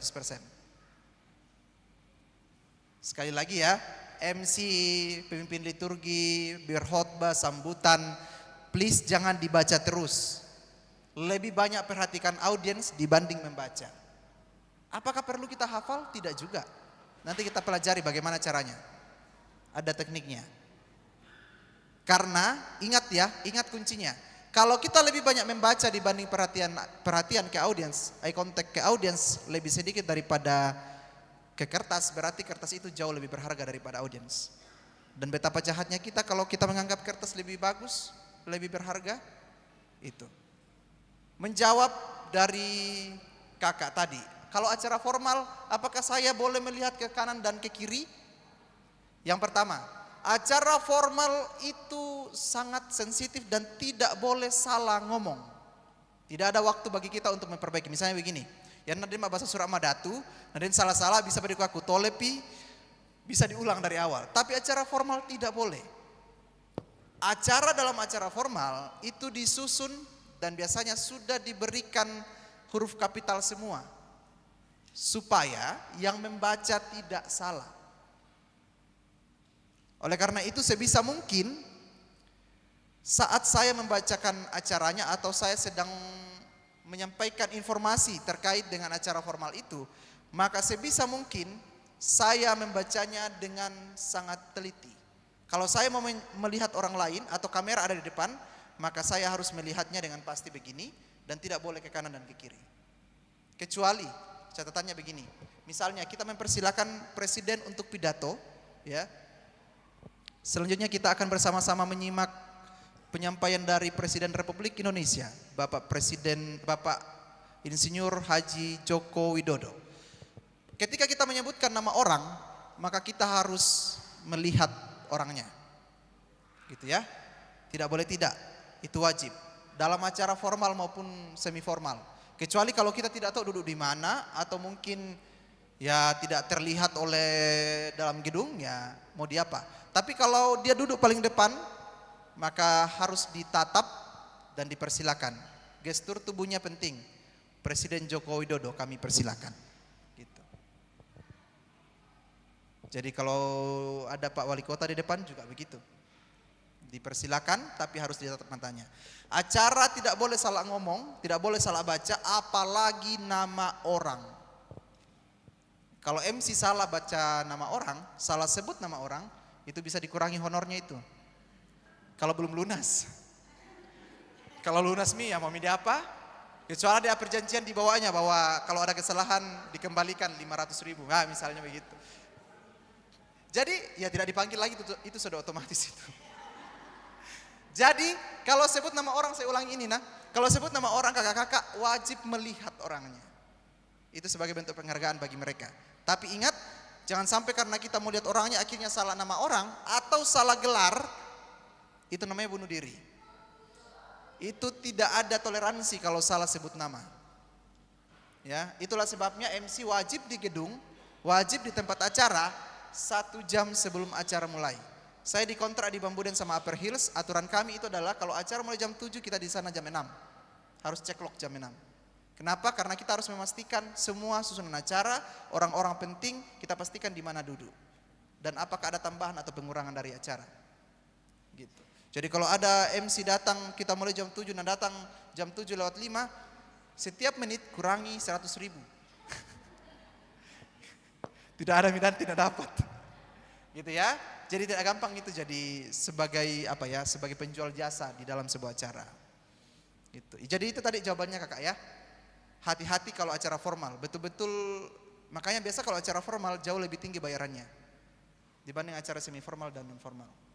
Karena dia mempertaruhkan nama baiknya di situ dan nama baik penyelenggara acara, apalagi kalau pejabat yang menjadi audiensnya. Oke? Terakhir sekali ya. Setelah ini tidak ada lagi Bapak Ibu, kakak-kakak. Nanti di pertemuan berikutnya tuh, tanggal 7 Maret. Ya. Saya kasih mic.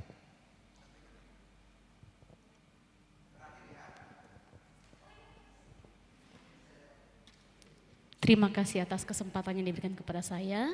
Perkenalkan, nama saya Wingsi. Saya cuma mau melanjut pernyataan dari Kak Liju tadi. Kalau di acara formal wajib menyebutkan nama orang itu dengan benar dan gelarnya. Ketika MC salah menyebutkan dan orang itu naik dan menanggapi MC, nama saya yang benar ini, apakah MC fake back-nya harus minta maaf atau diabaikan? Terima kasih. Baik, dalam acara formal tidak ada waktu bagi kita untuk minta maaf. Ya, yang bisa kita tempati minta maaf adalah setelah acara kita minta maaf yang pertama. Kalau sempat minta maaf sama orang yang kita salah sebut namanya, minta maaflah sama orang itu. Tapi kalau tidak sempat, minta maaf sama penyelenggara acara. Itu etika dalam MC ya. Tapi kalau acara formal kita tidak diberikan waktu untuk menyampaikan terima kasih kah atau permohonan maaf.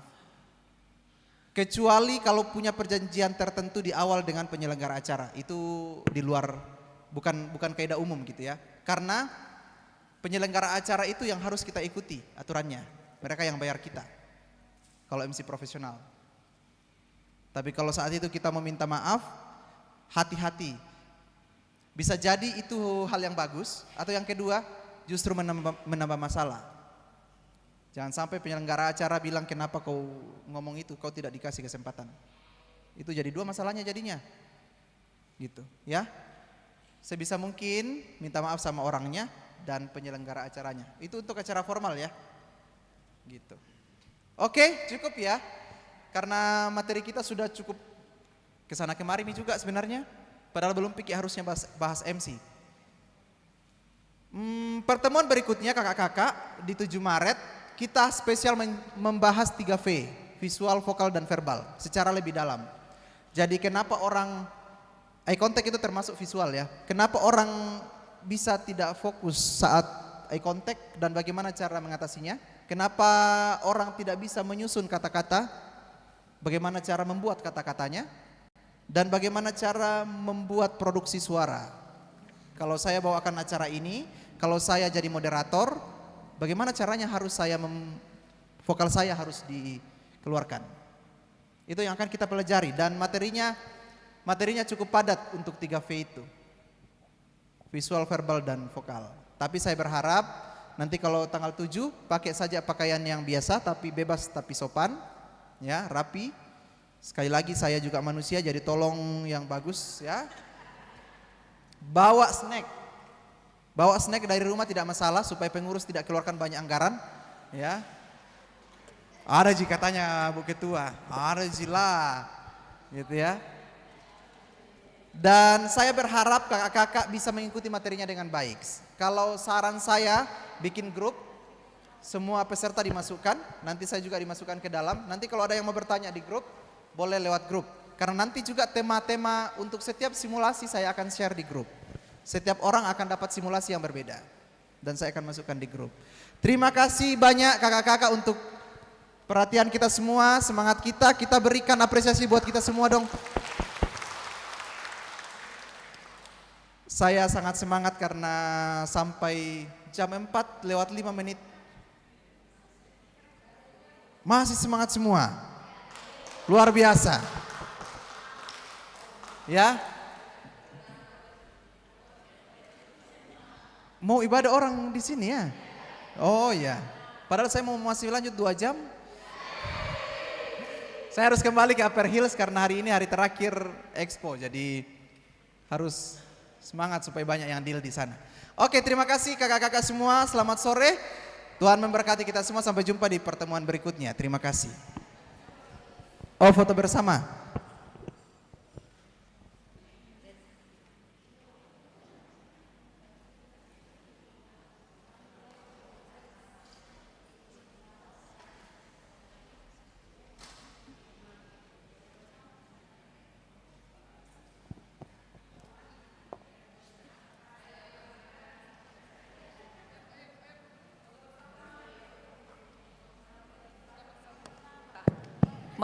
Ibu Pendeta, ayo ke depan. Pak Ota, di depan. Siapa lagi? Oh ya, digeser pada. Teman-teman semua, peserta pelatihan. PKBGT, OIG, bergabung juga.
rencanamu yang terindah bagiku,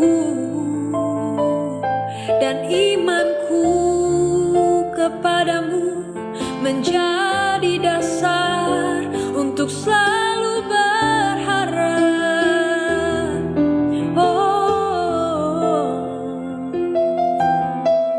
Bahkan di saat sepertinya tak ada dasar untuk berharap.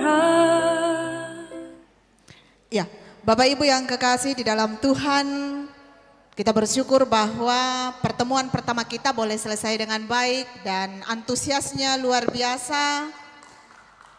Kemudian terima kasih kepada Kakak Lijun boleh bergabung dengan kita. Kita menunggu pertemuan-pertemuan selanjutnya. Terima kasih kepada PMG dalam hal ini komisi dan juga Ibu Pendeta Abigail Tangkeparung. Terima kasih kepada kita semua yang boleh hadir. Mudah-mudahan ini kita bisa berkomitmen sampai pertemuan terakhir. Boleh kita penutupan di pertemuan terakhir nanti juga jumlahnya sama seperti ini. Pengumuman atau informasi untuk kita semua, pertemuan kedua nanti akan dilaksanakan pada hari Sabtu tanggal 7 Maret 2026. Kita melakukan di jam 9 pagi, jam 9 sampai jam 12 di hari Sabtu. Informasi bagi kita untuk dress code seperti yang disampaikan oleh Kakak Lijun tadi, silakan menggunakan dress code yang nyaman dan sopan. Kemudian sekiranya kita semua boleh membawa tabler untuk pertemuan kita selanjutnya, nanti kita akan siapkan air minum galon untuk kita isi ulang. Ya, seperti program kita Ugah Hari, mari kita mempraktekkan itu mulai dari sekarang. Ya, sekali lagi terima kasih, sampai jumpa di tanggal 7 jam 9 pagi. Untuk menutup seluruh rangkaian kegiatan kita pada sore hari ini, mohon kesediaan Ibu Isna Patiung untuk memimpin kita dalam doa penutup. Dengan kasih disilahkan.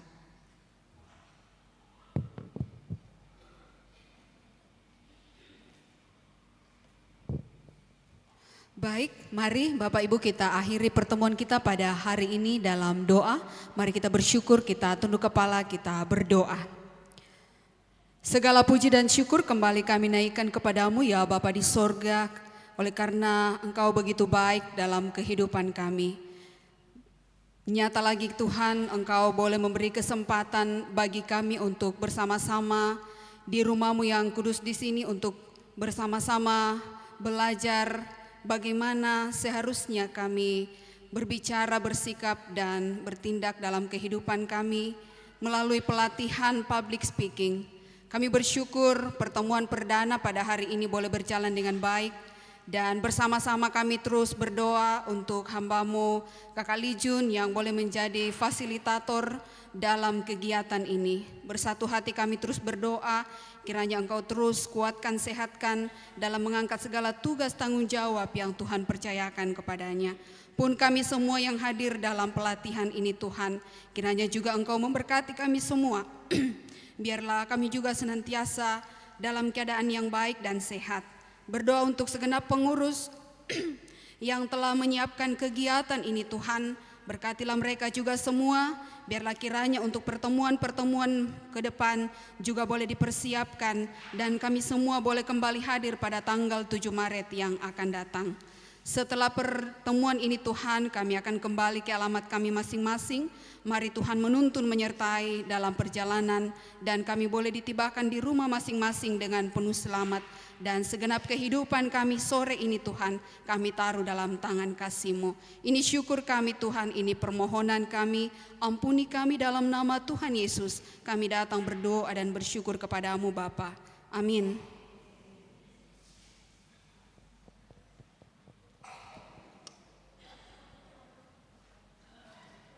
Bapak Ibu yang kekasih di dalam Tuhan, demikianlah kegiatan kita pada sore hari ini. Terima kasih sekali lagi untuk kehadiran kita semua. Sekali lagi terima kasih Kakak Lijun. Sampai bertemu di tanggal 7 yang akan datang. Mudah-mudahan kita semua tetap sehat.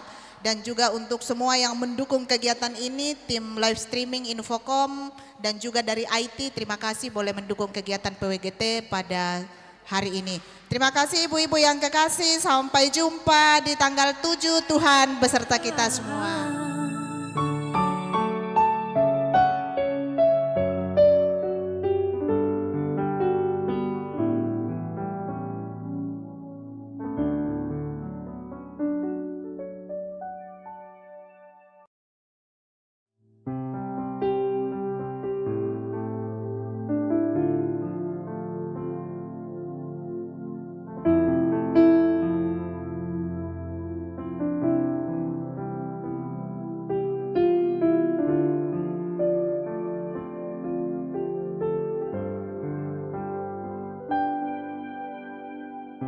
Jalanmu tak terselami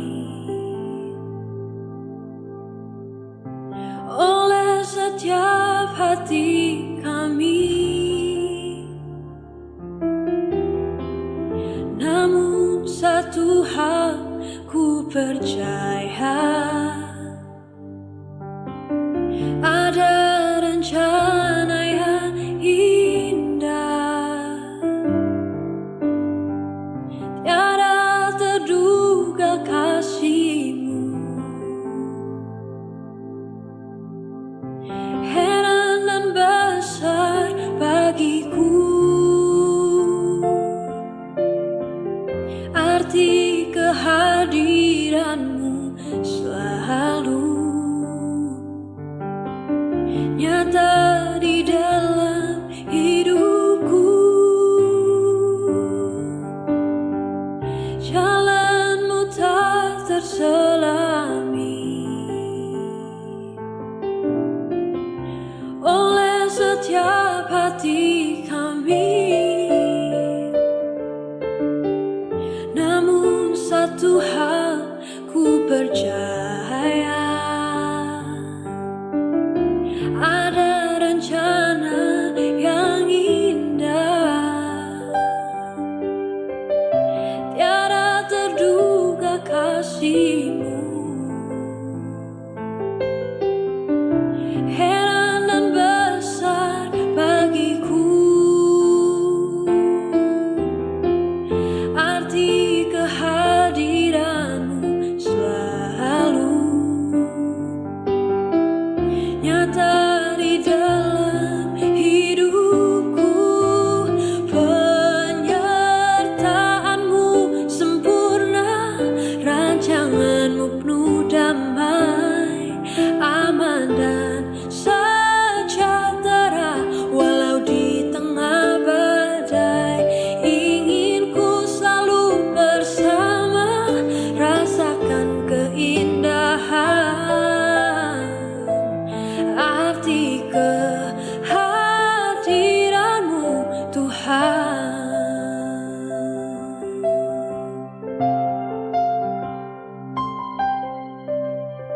Jalanmu tak terselami